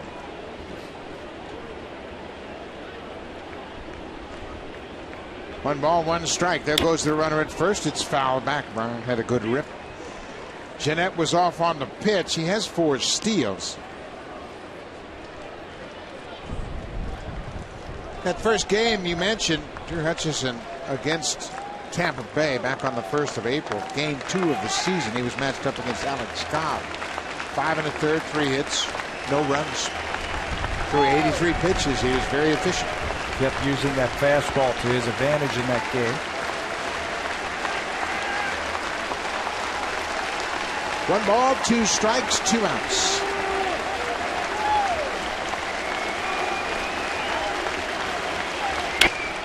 Braun hits it down the right side and deep. Anthony goes into the corner. The ball is a fair ball. Ghost will hustle the ball in. Here's the cutoff throw to the plate. It is not in time. Ryan Braun has cut the Blue Jays lead in half. An opposite field RBI double. He drives in his 47th run of the season. And it is 2-1 Jays. Good piece of hitting right there by a run producer and Ryan Braun. Looked like a fastball away. And that time he got on top of that one, drove it down the right field line, was able to keep that ball fair. That ball is slicing and just stays fair. Blue Jays did everything right. The cutoff man, they hit him, and a quick relay, but Jeanette too quickly around the bases. Especially with 2 outs, he was off on contact. He's able to score from first. It's a 2-1 game. Number 3 hitter, Jonathan Lucroy.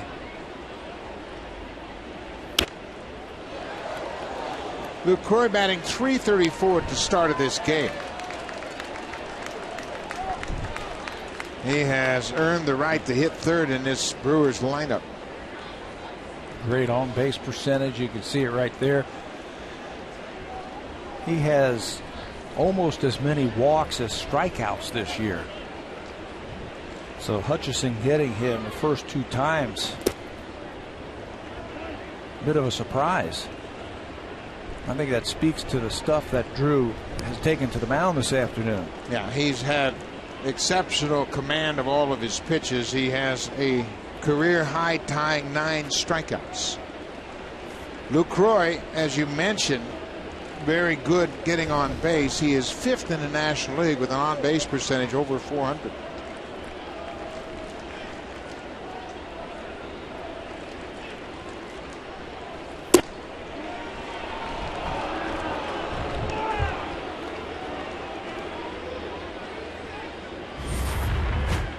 Fastball away, and it's off the plate. Good job by Navarro to hold it there to try and get the call.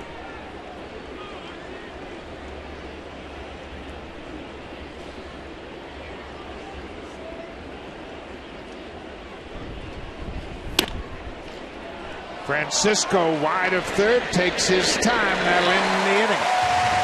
The Brewers, with a couple of 2-out hits, have cut into the Blue Jays lead. Will go to the bottom of the 6th. Jays up 2-1.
It is Canada Day, presented by Honda. The Blue Jays have a 2-1 lead. The Blue Jays have hit 2 more home runs today. Jose Bautista back in the lineup. Hit a first-inning home run, and Colby Rasmus led off the 5th with his 12th home run. Blue Jays have a 2-1 lead for the season. The Blue Jays have now hit 110 home runs. Far and away the most in the major leagues.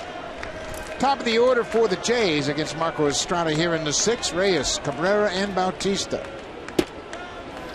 You know what else the home runs are bringing? That's one of the highest scoring teams in baseball, depending on the home run.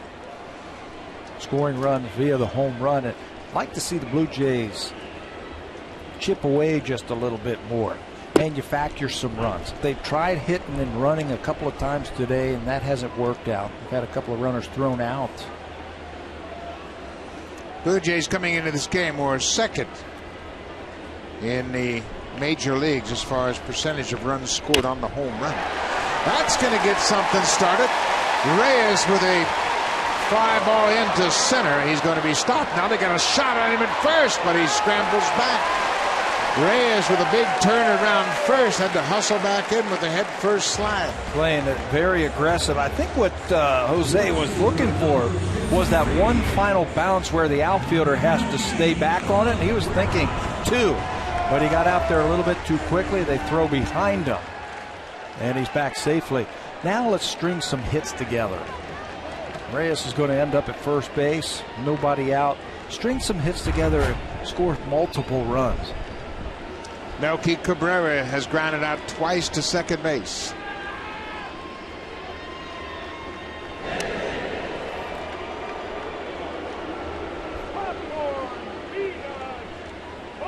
Jose Bautista, the DH, is on deck.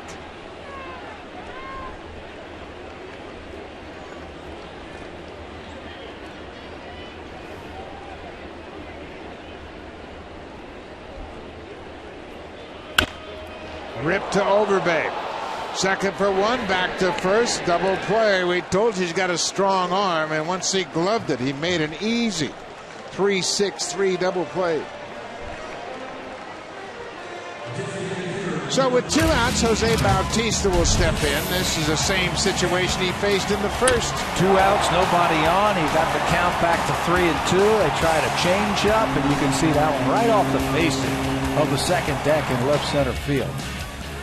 On top of having outstanding talent, Jose is a very smart hitter. That home run is 16th of the season.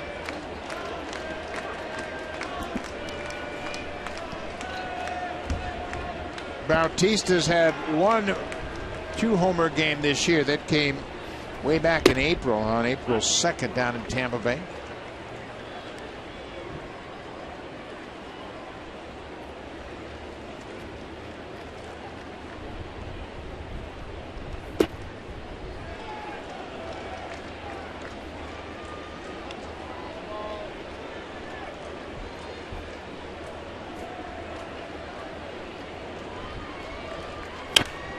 Way out in front of that inside pitch.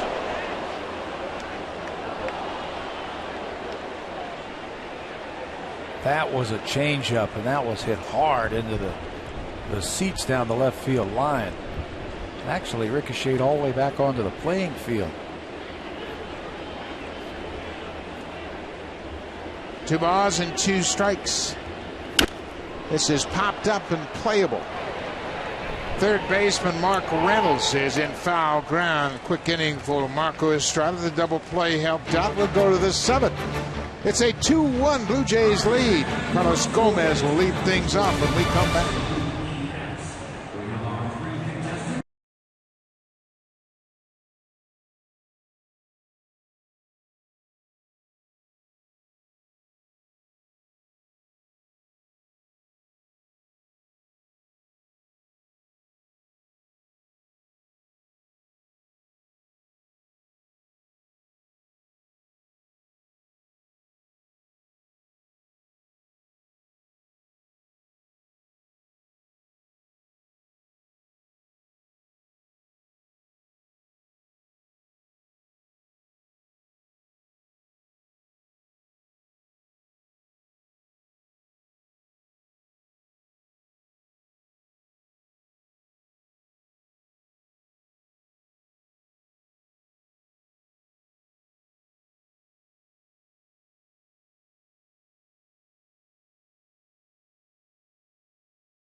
is Tuesday, July 15th at Target Field in Minnesota. Help make Jose Bautista, Jose Reyes, Melky Cabrera, Brett Laurie, and Edwin Encarnacion starters for the American League. Fans are allowed to vote a maximum of 35 times per email address. Vote early, vote often, vote Blue Jays at BlueJays.com. You only have a couple of more days also, midnight Thursday, to get your votes in, get some of those Blue Jays to Minnesota. The voting is really getting close now as all the teams are trying to get their players in. So let's make sure we make a big push for the Blue Jay players here right at the end. Jose Bautista leads the American League voting. He's got over 4.4 million votes. He is first in the outfield. Mike Trout. Cespedes is third. Melky Cabrera is about 15,000 votes behind Cespedes, so make sure you log on and cast your votes for Melky Cabrera. See if you can't get him in that starting outfield. The DH situation has really favored Nelson Cruz, who's nearly up to 3 million votes. Edwin Encarnacion has 1,590,000 at last count. So get online and vote for all the Blue Jays and see if we can't push them to starting positions in the All-Star game. That man right there is certainly deserving. What a first half he's put together. He's among the leaders in home runs and RBIs.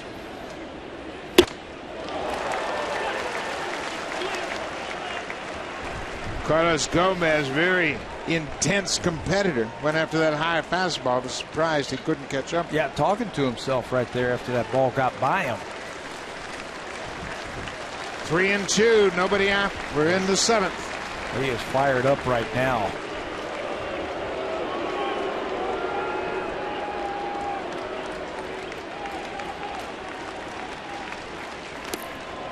Hutchison walks him.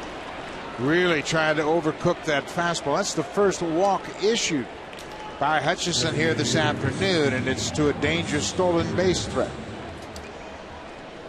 Fans, the 101st edition of the most prestigious race in cycling, the Tour de France, starting July 5th on Sportsnet. The crown jewel in Sportsnet's Summer of Cycling. Make sure you check it out. It all starts on July 5th. So the leadoff man's aboard, and he can steal. He's got 13 stolen bases, and he's got a big lead. Carlos Gomez at first. He's been thrown out 3 times this season.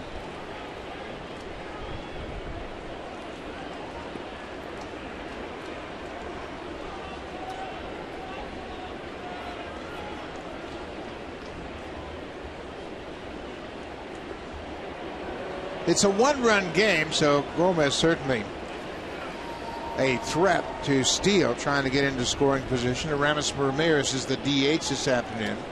He's at the plate.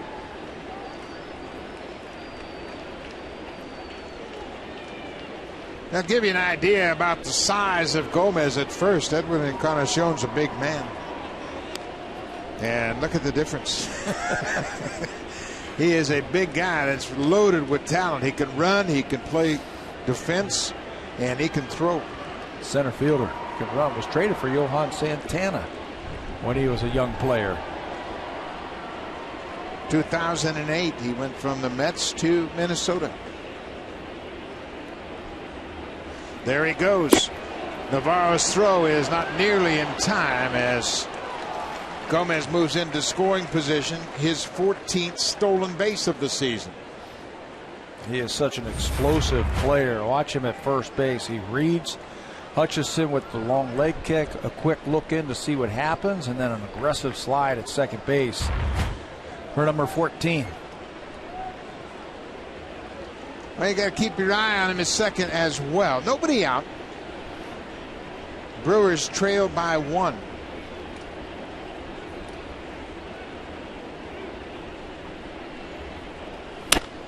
Pulled on the ground at short.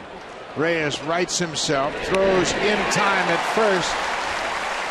Gomez goes second to third on the ground out.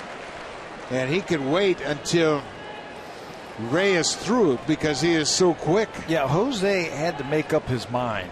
the shortstop. He had to make up his mind quickly. His only play was to first base.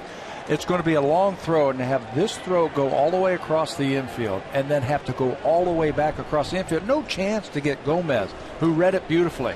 Anything to your right, you got to make sure the ball goes through. It doesn't. He sees that Reyes is going to wind up and throw across the infield. With his great speed, he can make it easily. Boy, he did it perfectly as well. He really squared around to get a good look at Reyes. Infield is drawn in, 1 out. And Chris Davis gets hit by the pitch. Drew Hutchison trying to come inside, hits Davis with the pitch. So now it'll be interesting to see how John Gibbons elects to play it. They'll back up the middle infield, looking for a double play. Well, Pete Walker will walk to the mound as the Blue Jays bullpen begins to stir out in left field.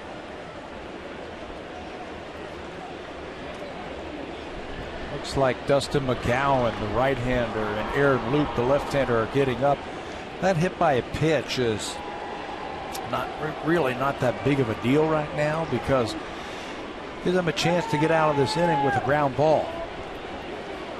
We'll watch and we'll see if Milwaukee stays. As you see, the two relievers just now starting to get loose.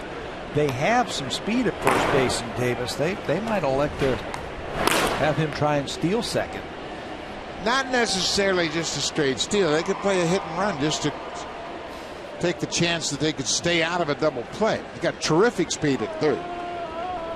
And John Gibbons now has to really hope that he gets a sharply hit ground ball to the middle infielders.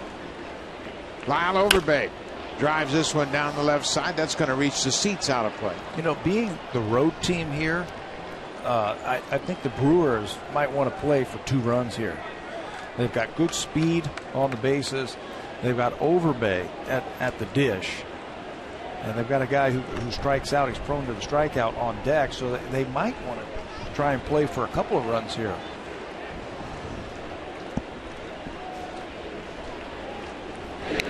Checking in on Chris Davis at first.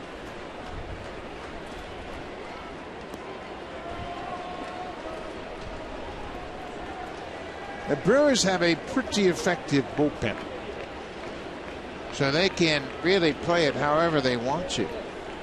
Overbay takes it inside, strike. He didn't like the call. Pitch tracker suggested had plenty of the plate.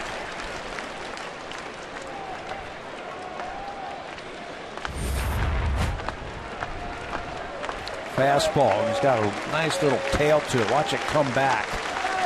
And that gets plenty of the plate. 0-2.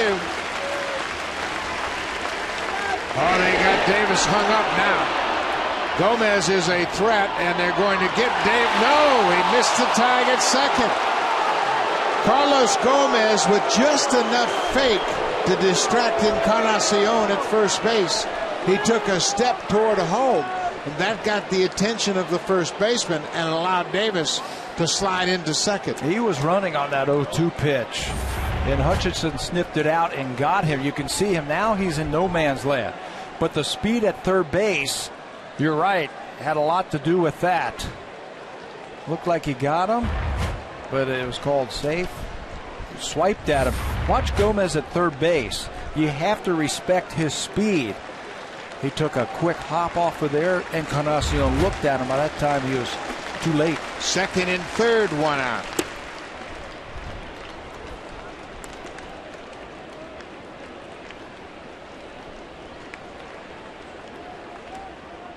Brewers trail 2-1.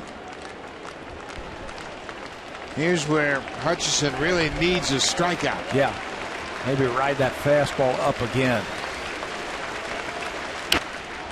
Overbay spoiled a pretty good pitch. Going back to that rundown, if Reyes peels out of the way, Kawasaki standing on the bag, they get Chris Davis. You got to be able to communicate that fact. Mooney was behind the bag at second base, just kind of waiting to get involved in the rundown. I think once Edwin looked at Gomez, he wasn't going anywhere, so you could eliminate that.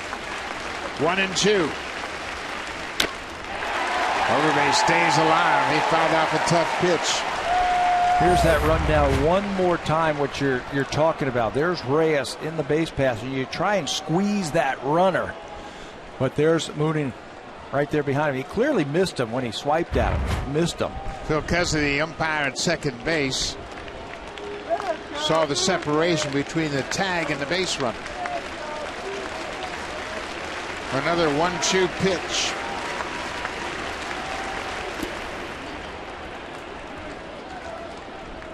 This Brewer team keeps the pressure on you. They've got a deep lineup. Drew Hutchison, 9 strikeouts this afternoon. Well, they can hit the long ball. They've got a lot of team speed that they can manufacture runs with Segura and Davis and Gomez and Jeanette. There's a strikeout.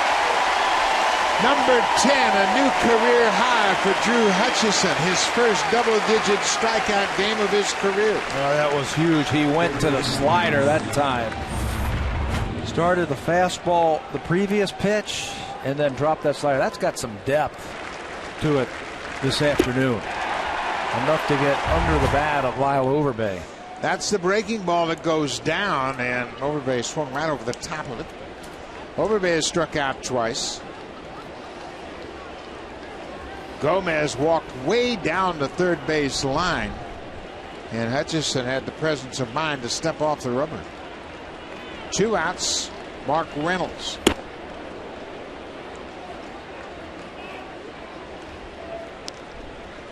This would be a good time for Navarro to go to the mound and say, okay, let's just think our way through this at bat. Let's don't muscle our way through it. Muscle or rush our way through it. You're not there yet. Let's just take our time here and go pitch to pitch. 2 outs.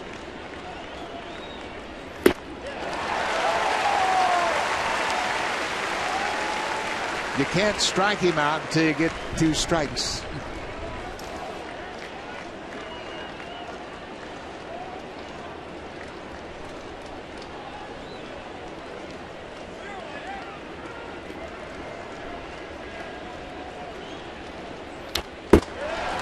Now you got the advantage, 1 and 2.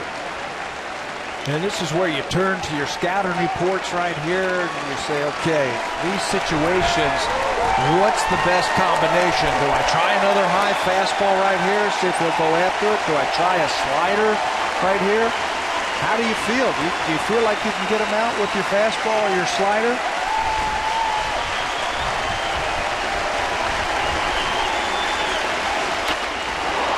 Reynolds got a piece of it. Everything bunched up and into Reynolds.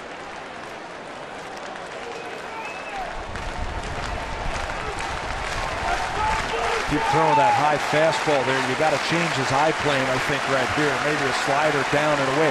But you have to feel comfortable with it. You don't want to make a mistake right now. You don't want to overthrow it or anything like that. Whatever you feel comfortable with. Slider in the dirt. Reynolds wouldn't chase. 2 balls and 2 strikes. Here's that trip to the mound, and it's a timely one. Navarro walking slowly to the mound. Well, a couple of that's great right there when you see a catcher go out there and they have a game plan. It's also a chance to tell him what you want to have so that runner at second base doesn't peer in and give you location or give you the pitch, don't want to steal anything. Tell him what you want to do right here.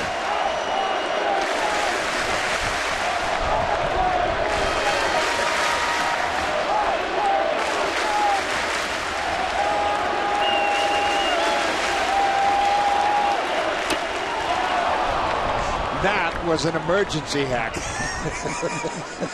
Reynolds bent over at the waist just to make sure he could foul off that nasty slider. He stays alive.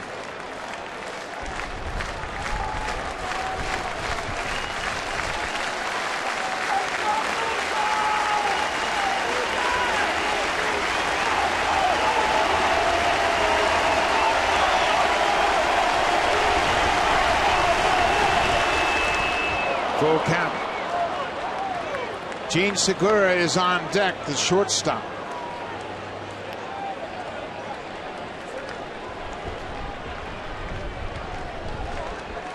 The Brewers have 1 run on 3 hits.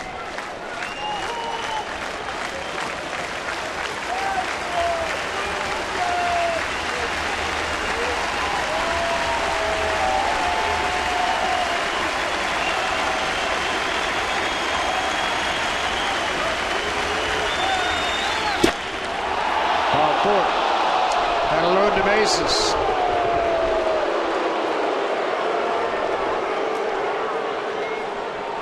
Two walks and a hit matter this inning. The bases are loaded without the benefit of a hit.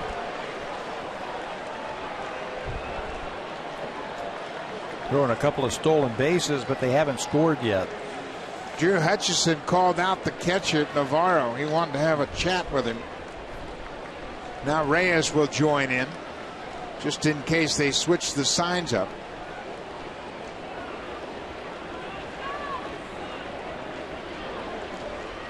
Segura, the shortstop, 0 for 2 with the strikeout.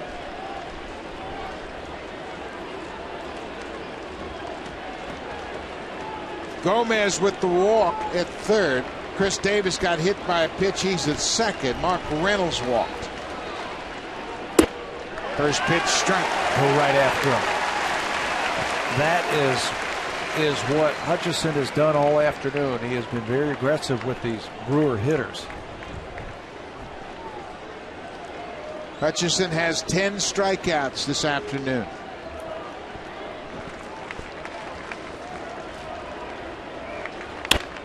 Fly ball to right. Gose is there. The inning is over. Hutchison leaves the bases loaded. 2 walks and a hit batter. No damage. We'll go to the bottom of the 7th. The Jays lead it 2-1. Encarnacion will lead things off.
Presented by authority of Rogers Blue Jays Baseball Partnership and may not be reproduced or retransmitted in any form. And the accounts and descriptions of this game may not be disseminated without the express written consent of Rogers Blue Jays Baseball Partnership. Drew Hutchison with a terrific outing so far this afternoon. He has set a new career high with 10 strikeouts. He's just 1 off the Blue Jays high for the season. Mark Burley had 11 strikeouts in his first start of the season. Way back on April 2nd, Ron Renneke is making some changes here. He's out to talk to the umpire. Elian Herrera has come on to play left field. For Chris Davis, I do not see Chris Davis on the field. Chris Davis got hit by a pitch, but it didn't seem to be anything significant. Stayed in the game, ran the bases. And now Herrera, the backup outfielder, is getting loose. What a job by Hutchison. He got himself into trouble. And by his own doing, a couple of walks and a hit batter. But I like the idea that they left him in there to figure out how to get out of it. Had a big strikeout against Lyle Overbay with a couple of runners in scoring position, then got the fly ball by Segura. Good learning today. Pitched himself into a mess and pitched his way out of it. Edwin Encarnacion has flied out twice to left field.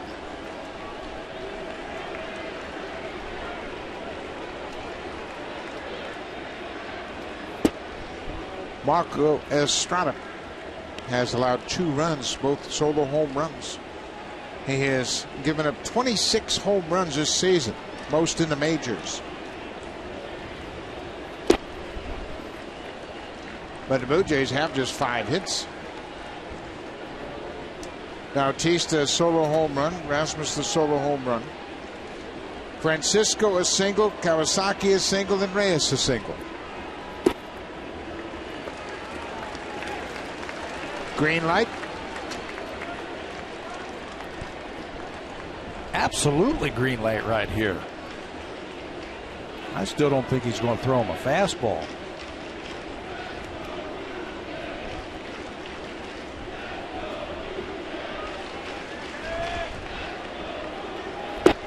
Nope. Throw him a changeup.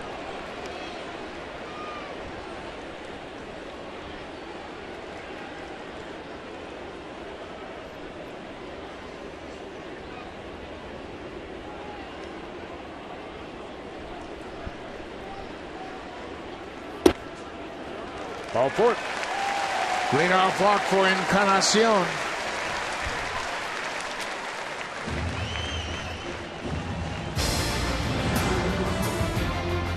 The 2014 Honda Civic, Canada's best-selling car 16 years in a row, and the official vehicle of the Toronto Blue Jays.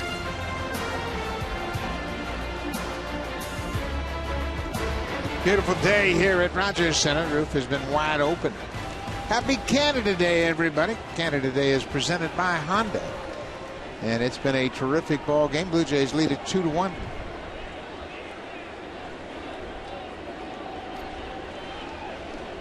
Johnny Navarro, a couple of fly ball outs. Pops this one back out of play.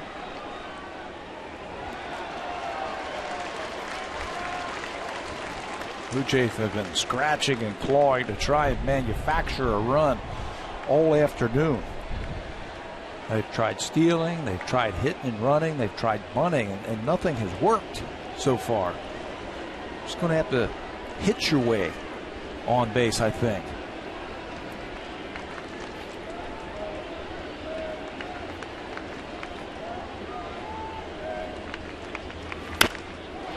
The fly ball down the left side. Herrera over. He's going to run out of room. Alien Herrera just into the ball game defensively. We've not been given an update as to the status. Possibly Chris Davis was injured while he was hit by that pitch, but it didn't appear to be anything significant.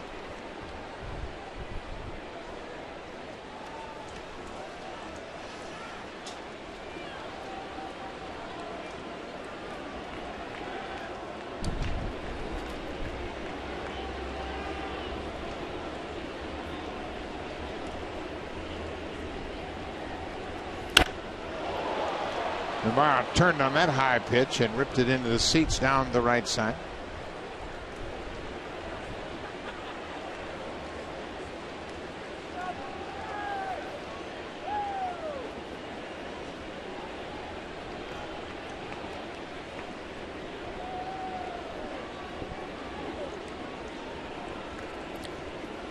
Oh, 0-2 to the Blue Jays catcher.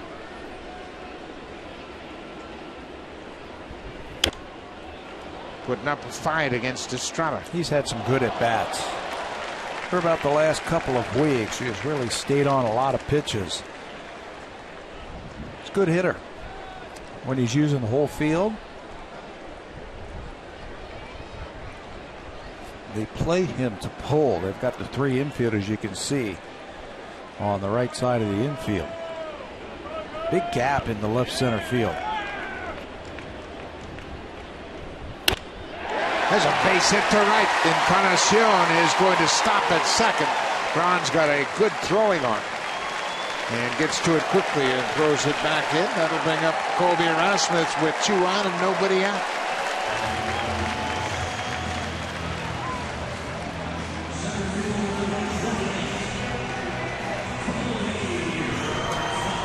Zach Duke, the left-hander, is ready. Ron Renicky has made the call to the bullpen, so it will be the left-hander Zach Duke taking over for Marco Estrada. Ron Renicky has already made the call to the bullpen. Colby Rasmus homered in the 5th off of Estrada. So Estrada will turn things over to the bullpen. Pretty good outing for Estrada. Zach Duke in to face Colby Rasmus when we come back.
On Sportsnet, it'll be the Tampa Bay Rays and David Price in New York take on Hiroki Kuroda and the Yankees. David Price has had 10-plus strikeout games, 5 straight starts. He is really starting to put things together and turning up the heat on the trade talk. So it's Price against Kuroda. Tonight it all starts at 7 p.m. Eastern Time. That's 4 p.m. Pacific on Sportsnet. So Zach Duke into the ball game, his 38th appearance. Duke is one of the left-handers they have. They have 4 left-handers down in their bullpen, so Duke is on right now to face Colby Rasmus. And look at those numbers right there by Zach Duke. Outstanding numbers. A former starter, 4-0. Lefties are not hitting much against Zach Duke. Colby Rasmus earlier in this game. Fastball down and away. And he homers for the 12th time. That right now is the difference in the ballgame, that home run there by Colby Rasmus. A couple of runners on, and I don't think he's going to be bunting right here against the left-hander. Nobody out. Rasmus not showing bunt, rips at the first pitch and fouls it back. Duke has got outstanding numbers this year. Lefty's not hitting a whole lot. He's got a fastball. He can sink it. A curveball and a slider. As you see, Steve Tollefson has come out on deck to hit for Francisco. Sidearm, it's around the inside corner. Duke now 31 years old. Started out with the Pittsburgh Pirates, made it to the big leagues in 2005. He was a starter, as Pat mentioned. He got a full complement of pitches. He spent last season with the Nationals and the Reds. Another sidearm pitch. This one's a strike.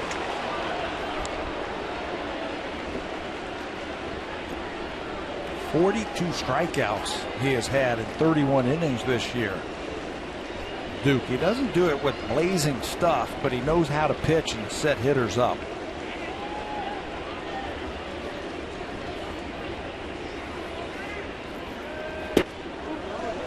He has made 169 big league starts, so he's got plenty of experience and has adapted very well into this relief role. He moved into the bullpen with the Nationals in 2012, spent all season working out of the pen. 2013. It's going to be around the plate. He's only had 5 walks this year. 2-2 pitch. Hit in the air to center. Gomez went back, and he'll get there and make the catch. So Rasmus is retired. Steve Tollefson will be announced into the game as a pinch hitter. Tollefson batting for Juan Francisco. Rick Kranitz, the pitching coach, quickly out of the Brewers dugout. As soon as Tollefson was announced into the game, Kranitz, the pitching coach in his 4th season with Milwaukee, coming out to give Duke a refresher on the hitter, Steve Tollefson. Kranitz was with the Baltimore Orioles. Steve Tollefson played for the Baltimore Orioles, so he knows him probably better than anybody. What to throw to get him out? So Tollefson will pinch hit for Francisco. It's a 2-1 Blue Jays lead. Tollefson is 2 for 9 as a pinch hitter this season. He's driven in a couple. Marco Estrada. Runners on base are his responsibility.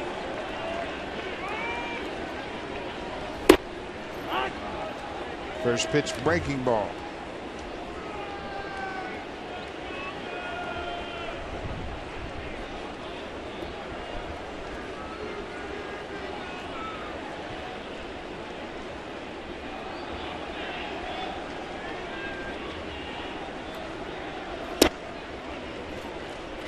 Pretty good pitch, and Duke didn't get the call. 1-1. You can see that angle from that pitch tracker, how that ball is coming in.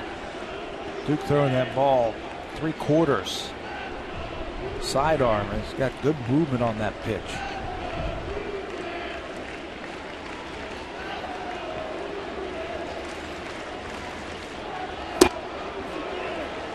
Carl Tollefson for the swing. The pitch was outside, but the umpire at home, Mark Carlson, said that Tollefson went around. 1 ball, 2 strikes. Big runs on base here. Yeah, you got to figure out a way to get that leadoff walk. Here is the check swing. Called a strike by the home plate umpire. Tailing fastball down and away. Got to figure out a way to get that leadoff walk around. Breaking ball, and Tollefson strikes out.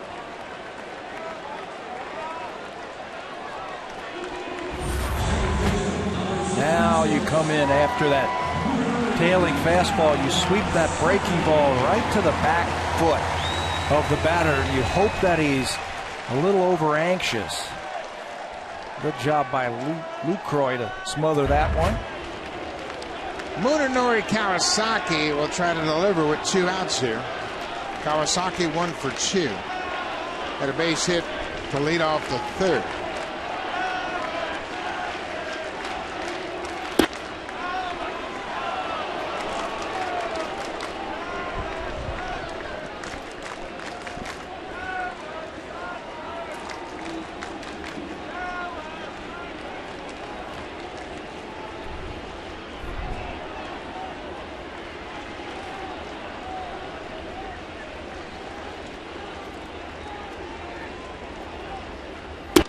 Inside, a ball and a strike. Kawasaki 2-14 against lefty pitching. He's just 3 for 14. You know he's going to give you a good at bat. He's going to stay in there. The outfielder's really pulling him to hit the ball the other way. He waves at that breaking ball. Zach Duke in relief of Marco Estrada got Rasmus to fly out, struck out the pinch hitter Steve Tollefson. You saw that shot real quick of the outfield, not very deep in the outfield, so anything in the outfield is not a guarantee that Encarnacion is going to be able to score unless he could get it in the gaps.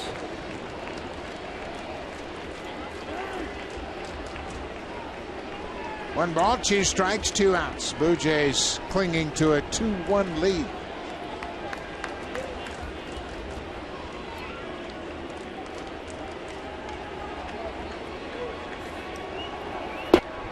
Took a shot at that outside corner with the fastball and missed. Blue Jays scored their runs on a couple of solo home runs. Jose Bautista in the first, his 16th. Colby Rasmus had a leadoff home run in the 5th, his 12th. Ryan Braun has the RBI for the Brewers, his 47th.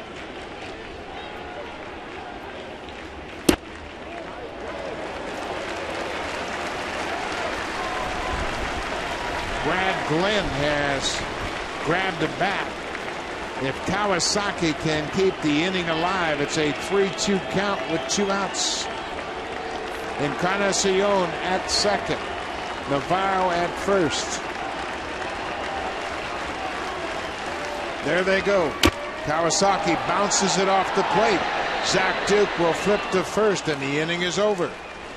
The Blue Jays threaten but leave a pair of base runners. Will go to the 8th. It's a 2-1 Blue Jays lead. Good job by Duke.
In line for the win. He had an outstanding outing today. 7 innings, 3 hits, 1 earned run. He walked 2 and had a career high 10 strikeouts. It took him just 105 pitches.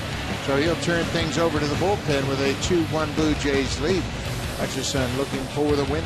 6th time that he has gone at least 7 innings this season. He'll turn it over to Aaron Loup for the 38th time. Loup into the ball game to face the left-hander Jeanette, and I'm sure they're going to pull the strings then and use the pinch hitter. There are the great numbers for Loup.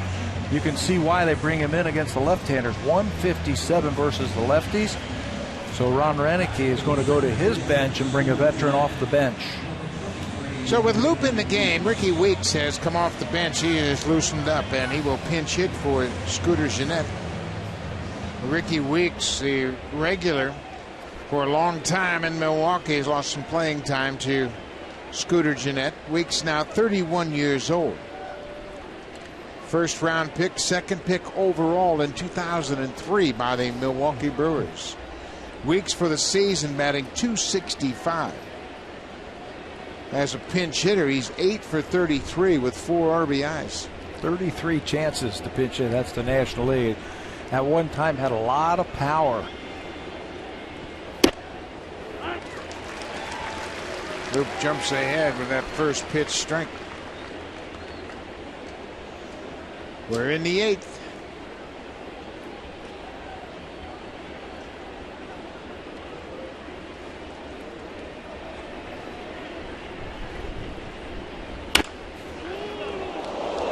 Loup gets that fastball inside to Ricky Weeks. Loup's fastball can surprise people. If you're not used to it, you've never seen it before. It's an unorthodox windup in delivery to home plate. Hides the ball very well, and all of a sudden the ball's on top of you. And you see a lot of late swings from the batter. And he hit him. So they put the leadoff man on here in the 8th, and that represents the tying run. Loop ahead 0-2. Hits Ricky Weeks, the pinch hitter. Chris Davis was hit by a Hutchison pitch in the 7th. And John Gibbons making the slow walk to the mound. He had the matchup he wanted. And Loop was ahead 0-2, and then he let one get away, and he hits Ricky Weeks. So now it's Ryan Braun, the big right-handed hitter. So Loop will leave, Dustin McGowan in, Ryan Braun will bat. When we come back, nobody out. Blue Jays lead it 2-1 in the 8th.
Canada Day is presented by Honda, and Honda is proud to present Stephanie of London, Ontario, the keys to a new Honda Civic Coupe EX. Stephanie is the proud winner, and she is presented the key by Barry Holt of Honda Canada and James Hinchcliffe, the Honda IndyCar driver from Oakville, Ontario. And we want to thank you for a happy Canada Day. It has been a gorgeous afternoon. Lots of ceremonies before the game and a heck of a ball game now. It's a 2-1 game as Dustin McGowan comes in with a runner at first and nobody out. Yeah, and a whole host of right-handers coming up. So McGowan's going to have to come in and slam the door right here. There are the numbers. Last time out, he was the one who gave up the home run, which was the eventual game winner to the White Sox. Chance for some redemption here against the Brewers. McGowan will pitch out of the stretch to Ryan Braun. Braun had the RBI double in the 6th off Drew Hutchison.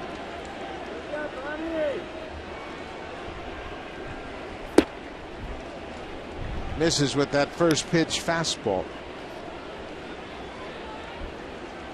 That Dustin stuff is outstanding. You see that great movement on the fastball. He can hit 95, and slider, he's going to have to really concentrate on keeping the ball down right here against Ryan Braun, who can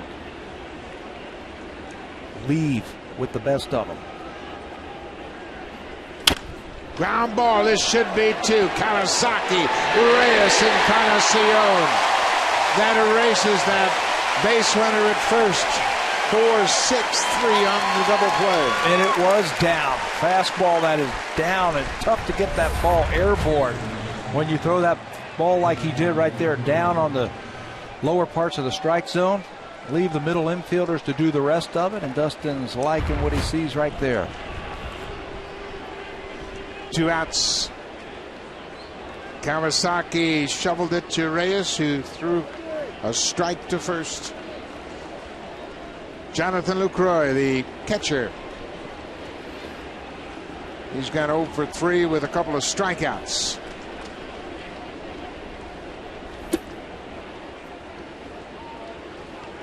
I think when we started this series, everybody expected it would be a slugfest. Both of these two teams loaded with good hitters, but it's a 2-1 ball game. Only 9 hits in the game. That little guy doesn't care. It's been a terrific day for him.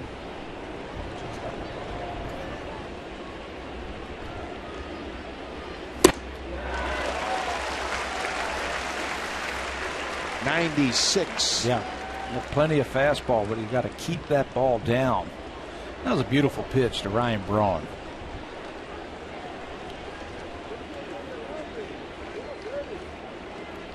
Location and movement, much more important than pure velocity. And he got that ball down with good movement to Braun. And that one was up 97 miles an hour, but it was up. I know Barry didn't catch that ball. He picked it up off the floor, but he made a fan happy. Good job, Barry. Good job, Barry.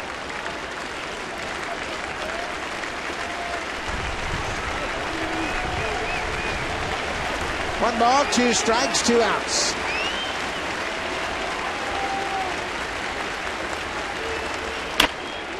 On the ground, foul. And Encarnacion was ready to throw to first. He thought it was a fair ball, and McGowan goes over to step on the bag, but Greg Gibson called it clearly foul. Right down the line, another high fastball.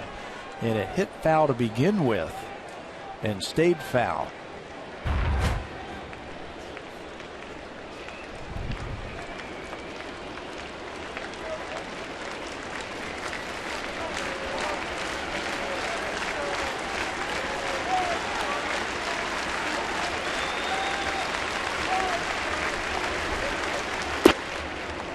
Two balls and 2 strikes.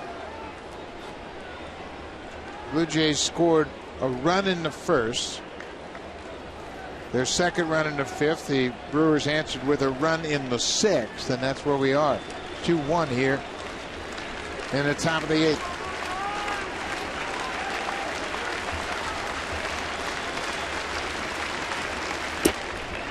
Full count. Carlos Gomez is on deck should LaCroix reach.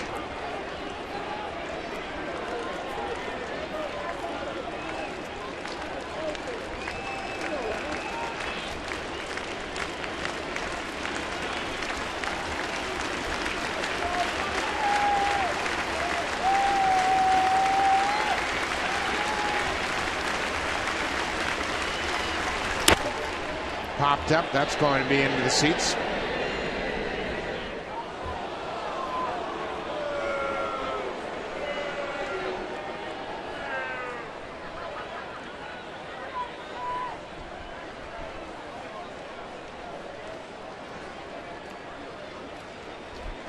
Dustin McGowan in relief of Aaron Loop. Loop pitched to one batter, the pinch hitter Ricky Weeks, and hit him with a pitch. McGowan got Braun to hit into the 4-6-3 double play.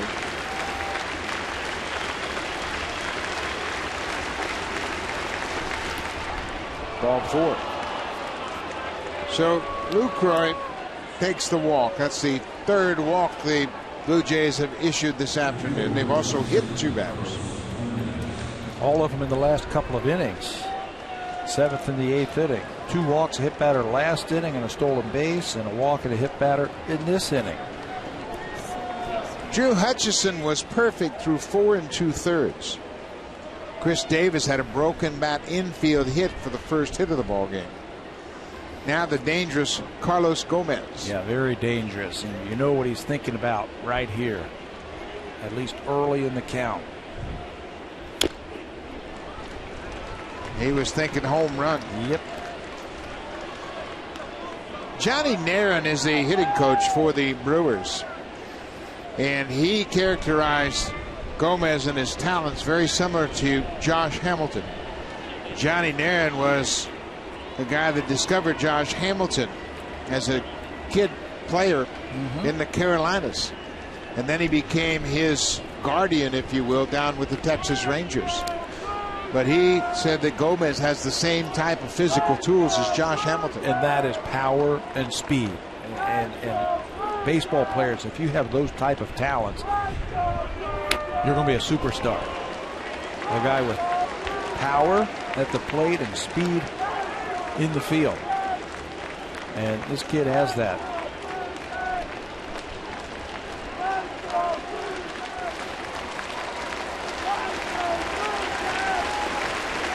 Power against power. McGowan with his big fastball. Gomez behind 0-2.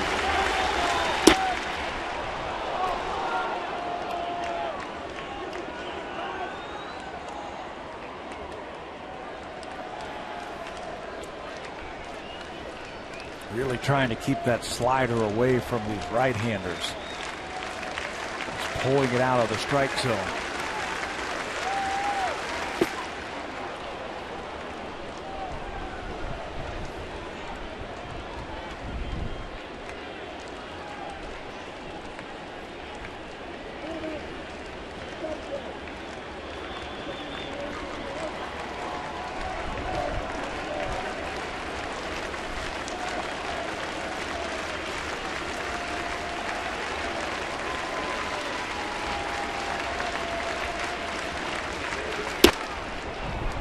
Full count.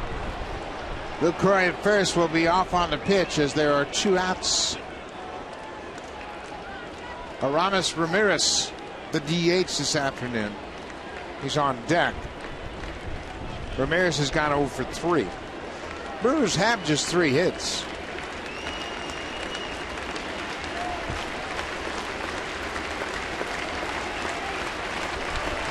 There goes the runner. Cut on and miss. McGowan strikes out Gomez to end the inning. We'll go to the bottom of the 8th. It's a 2-1 Blue Jays lead. Now it's time for a Blue Jays Central update. Here's Jamie Campbell and Greg Zahn.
Improve his record to 6-6, and on this Canada Day we want to highlight the great Canadian pitchers over the years. Fergie Jenkins of Chatham, Ontario leads the way with 284. Of course, Fergie Jenkins is the Hall of Famer. Ryan Dempster from Gibsons, BC with 132 wins, and then Kirk McCaskill from Campus Casing, Ontario has 106 wins. Majority of his work came with the Angels. But Drew Hutchison needs some help from his bullpen now to pick up his 6th win of the season. The Canada Day has been presented by Honda, and what a day it has been. Ricky Weeks pinch hit for Scooter Gennett, takes over at second base defensively. He was hit by a pitch.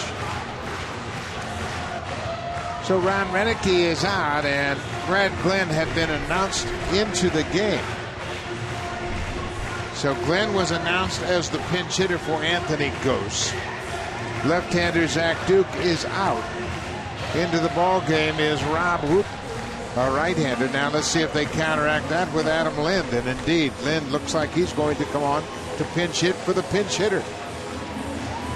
So Lind will come on as a pinch hitter to face Rob Hoop. When we come back, the Blue Jays have a 2-1 lead as they're set to bat here in the 8th.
Sportsnet live on your smartphone. Visit RogersAnyPlaceTV.com/sports to get started. Got a ball game going on here. Brad Glenn was announced into the ball game as a pinch hitter for Anthony Gose. Then Ron Renicky countered with the right-hander Rob Wood, making his 30th appearance. Fastball, slider, splitter, and a cutter from Wooten. You can see his numbers: 29 games, 1-3 of the 432 earned run average. And the Blue Jays are going to counter that with another pinch hitter. Adam Lynn will bat for Glenn. Takes the first pitch, strike.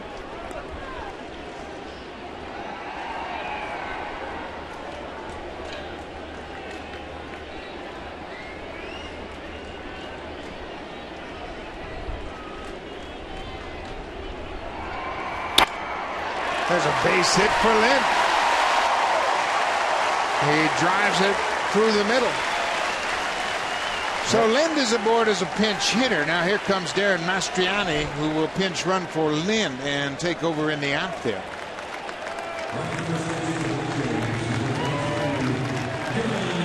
So Lynn delivers another pinch hit. That's his 5th hit in 11 pinch hit at bats.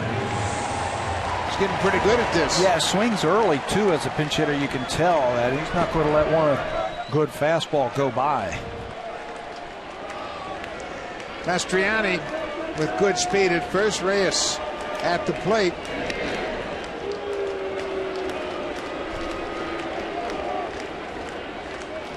Reyes doesn't have a sacrifice bunt.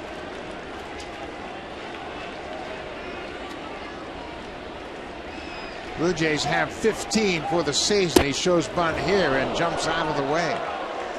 And down at third base, Quinn Wolcott said that he bunted at the ball, and that'd be a strike. To Jose Reyes' surprise right there, saying, "You called that a strike? Let's take a look at it one more time." He squares around in plenty of time right here. That cutter is tracking him. Does he offer at it? Didn't look like he did. Yeah, it didn't look like he offered at it. It looked like he stayed there a long time and then pulled it back. Pulled the top hand back for sure. But it's a strike. 0-1 to Reyes. Mark Reynolds has really inched in at third. He is in front of the baseline now, guarding against the bunt.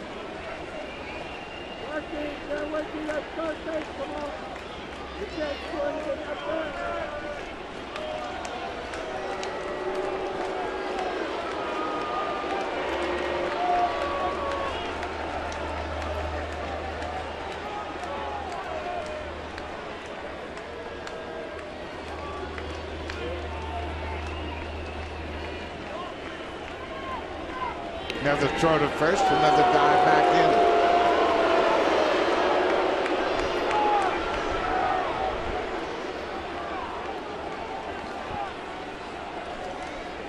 Mastriani can steal a base. They can start him if they choose to. Another throw to first. Brewers think they're going to run. That something's up. They could hit and run if they want. They've tried all afternoon to try and get something going with that runner over at first base, but they haven't had a lot of luck. Not running. Reyes hits it in the air into center. Gomez with great speed closes ground and makes the catch. Reyes is out. He is 1 for 4. Mastriani getting a visit from Tim Leeper, the first base coach. You mentioned that he can steal some bases, and I don't know, this might be the time to do it, unless you want to almost guarantee a shot of Bautista hitting. That's what I'm thinking. If I'm the manager, I want to make sure Bautista comes up this inning, and the only way he's not going to is if Melky hits into a double play. Mastriani had 21 steals for the Minnesota Twins. He was caught just 3 times. That was in 2012. So he's got a pretty good feel for running. There's Bautista, who is homered this afternoon.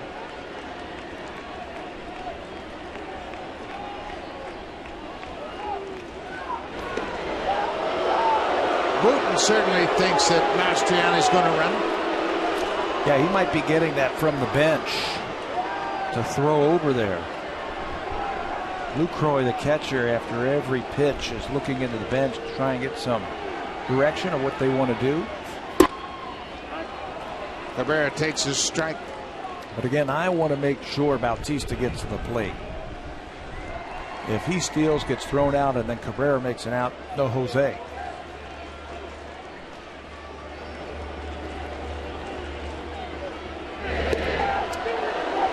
Mastriani in 2009 in 2 different teams had 70 steals. So he is used to this cat and mouse game at first.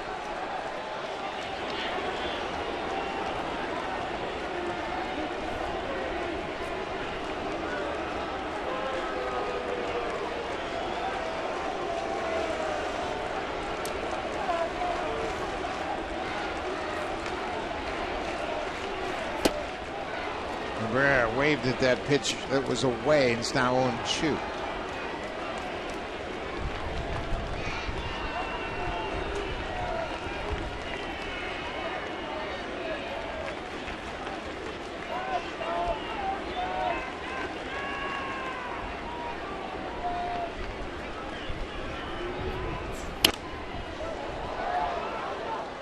Cabrera protecting that outside corner. Everything has been away in this at bat, and he's slapped at that high fastball.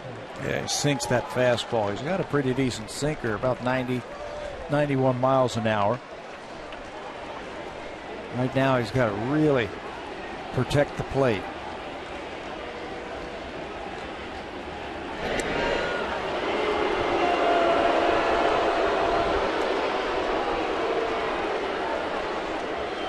Mastriani this season in Buffalo had 15 steals. He was caught just twice.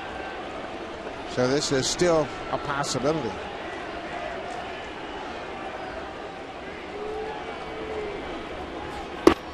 Way outside.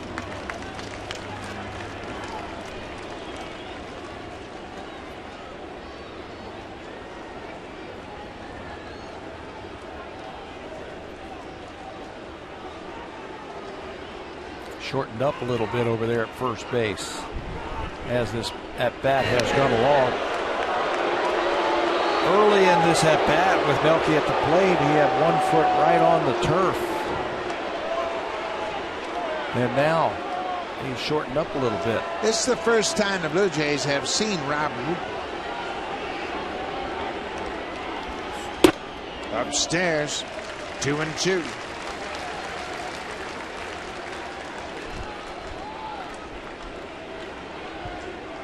It's the first of 2 games that these 2 clubs will play. They'll wrap up the mini series tomorrow.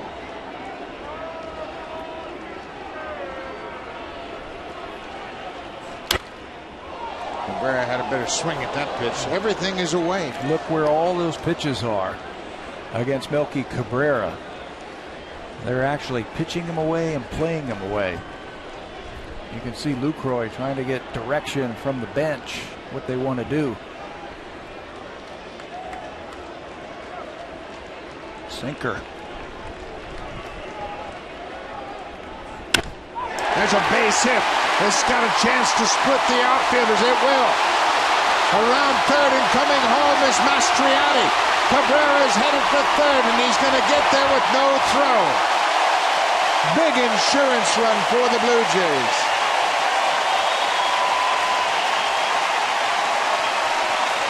He kept working him away with that sinker, working him away, trying to get the ball on the ground. But on that final pitch, it was up. And Melky drills it into the gap in right center field for a huge run. 3-1 Blue Jays. That'll bring Jose Bautista to the plate. It's time for the drive of the game. It's brought to you by the 2014 Honda Civic, Canada's best-selling car. 16 years in a row and the official vehicle of the Toronto Blue Jays. Well, leave it to Jose Bautista to do something dramatic on his first day back in the starting lineup after sitting out with a hamstring problem. First time up, he gets the count back to 3-2.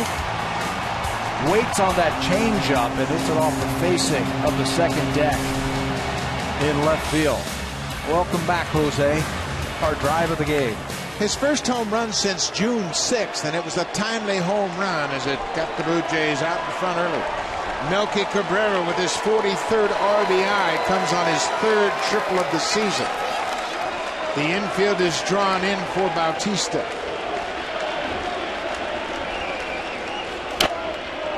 Boy, he got a good pitch to hit. That breaking ball up and out over the plate. Stayed out over the plate. I imagine they're going to play this ball through. Make the ball get through if you're the runner at third base. Cabrera, the infield is in. This is popped up over near the seats. Reynolds, the third baseman, gets there, but it's 3 rows back out of play.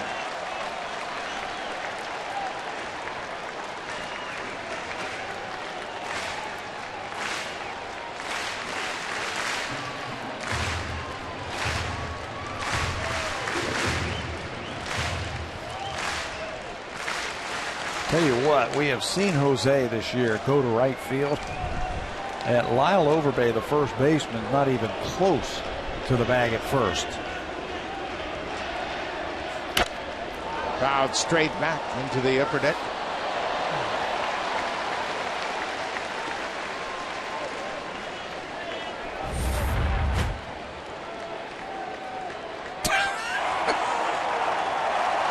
Did he step on a water bottle?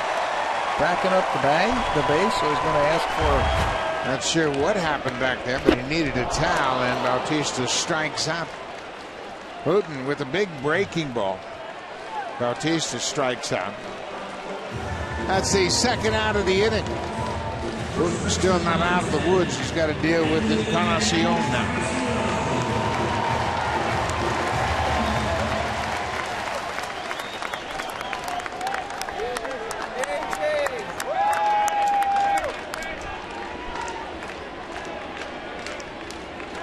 Two outs.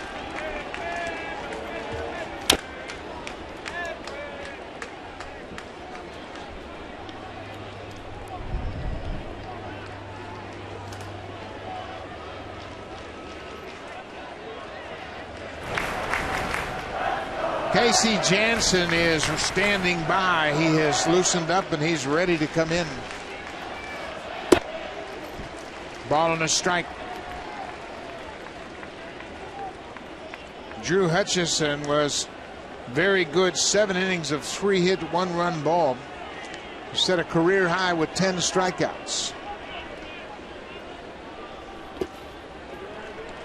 Aaron Loop hit the only batter he faced. Then Dustin McGowan got a big double play and a strikeout to end the 8th. That was huge right there. That double play off of Ryan Braun. Just when you think you have a chance to tie it up with one of your better hitters up. Swinging and drive. Gomez back at the wall, at the track, off the wall. Encarnacion's headed to second. Melky Cabrera comes in to score another big run here in the 8th. Gomez kind of drifted on that ball, and that ball carried all the way to the wall in center. RBI number 66 for Double E. They went right after him, and Encarnacion drilled it, and there's Gomez. He checks one last time, and it's just out of his reach. Just couldn't get back fast enough. He plays a very shallow center field, and Encarnacion hit that ball hard to center.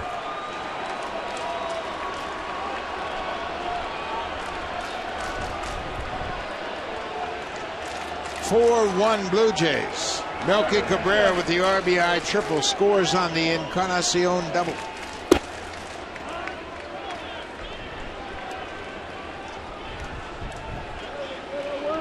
Cabrera with 43 ribbies this year. Boy, he waited and fouled off some tough pitches and finally got one that he could hit. And he knows what to do with that.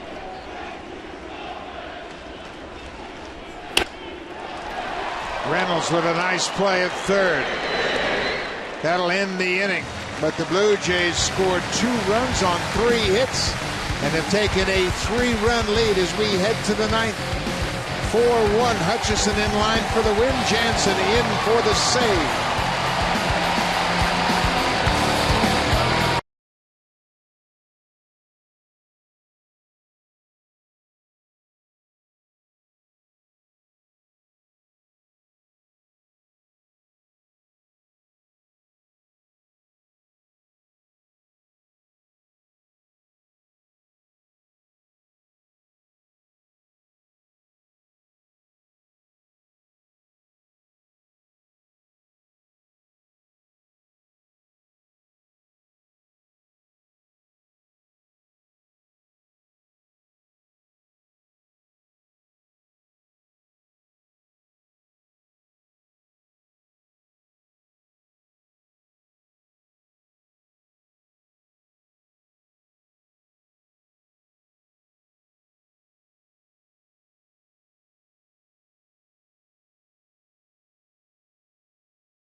I wanted to tell you just how our crew reflects the makeup of Canada. Teddy is our cameraman at High First. He does a terrific job with us all the time, and he is from the eastern provinces. And then you look around, Teddy's from Italy, and then Martin from Ireland. Great job. And Toddy from Bridgewater, Nova Scotia. It's quite a melting pot, which reflects the makeup of Canada itself on this Canada Day.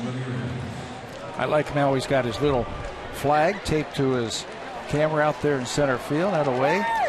45,088, the 6th sellout crowd of the season. Casey Jansen making his 19th appearance. 12 for 14 in saves, and this is a save situation. I know the Blue Jays scored a couple of runs in the bottom of the 6th inning. 17 of his 18 appearances this year have been scoreless for Jansen. There's a pop-up into shallow center. Kawasaki back to make the catch. Casey Jansen looking for his 13th save, and on this Canada Day, we'll take a look back at the great Canadian relievers. Eric Gagne from Montreal with 187. John Hiller from Scarborough, big star with the Tigers, had 125, and John Axford of Simcoe, Ontario with 115. Great history of Canadian closers. Elian Herrera with his first at bat came in the ballgame defensively in the 7th. Chris Davis was the starter in this ballgame, got hit by a pitch in the 7th and was lifted. Jansen ahead 0-2 quickly, as he always is. Casey last worked on the 28th, so he's raring to go. A rare save opportunity for Jansen.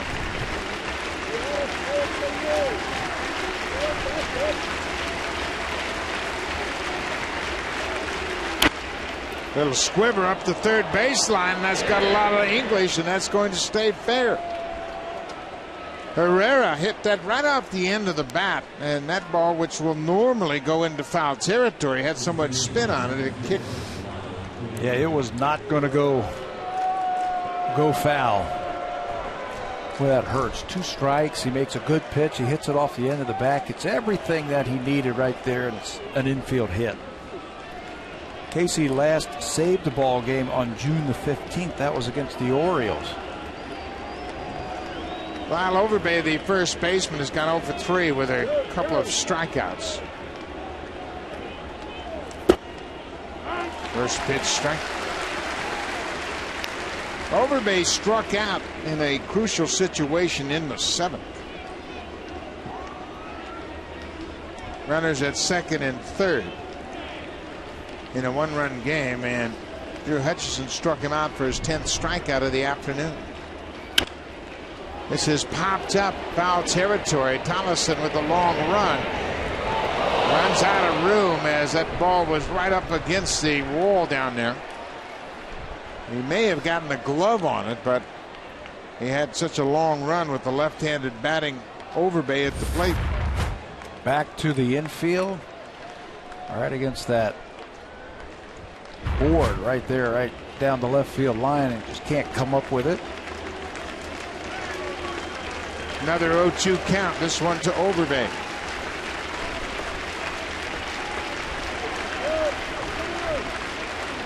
There goes Herrera. Blue Jays weren't defending on that steal attempt. They give him a stolen base. It's a 4-1 Blue Jays lead.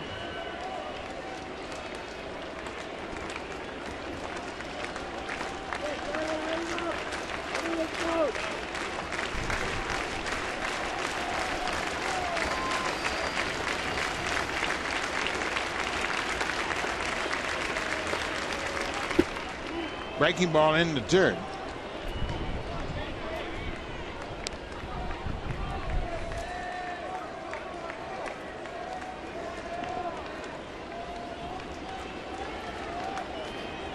That run at second base means nothing to the Blue Jays. That's why they're not even paying attention to him. Counting outs right now.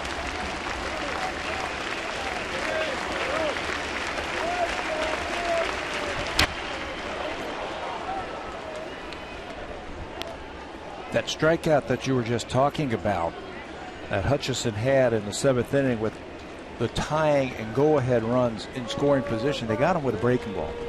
And it was a real good one from Drew Hutchison. That might be the pitch right here, that breaking ball that gets underneath the left-hander's bat. 2 balls and 2 strikes. Hit on the ground. Kawasaki in shallow right.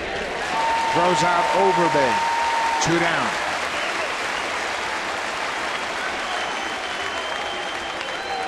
Boy, those 2 runs the Blue Jays got in the bottom of the 8th are huge. And get a home run hitter to the plate in Mark Reynolds now with a man aboard. Melky Cabrera had a terrific at bat and battled and finally hit an RBI triple, and then he scored on the double by Encarnacion. Yeah, Mark Reynolds could hit it in the 5th deck right here, and the Blue Jays would still be winning. You're right, those are huge runs for the Blue Jays.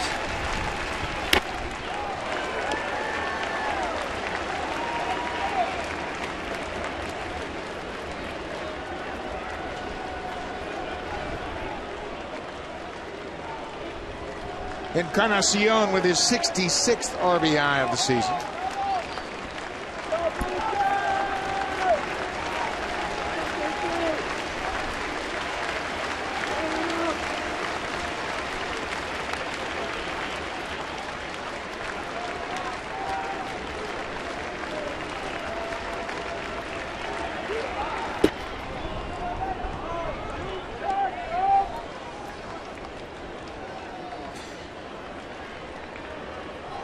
Jose Bautista back in the lineup for the first time since Cincinnati a week ago Sunday.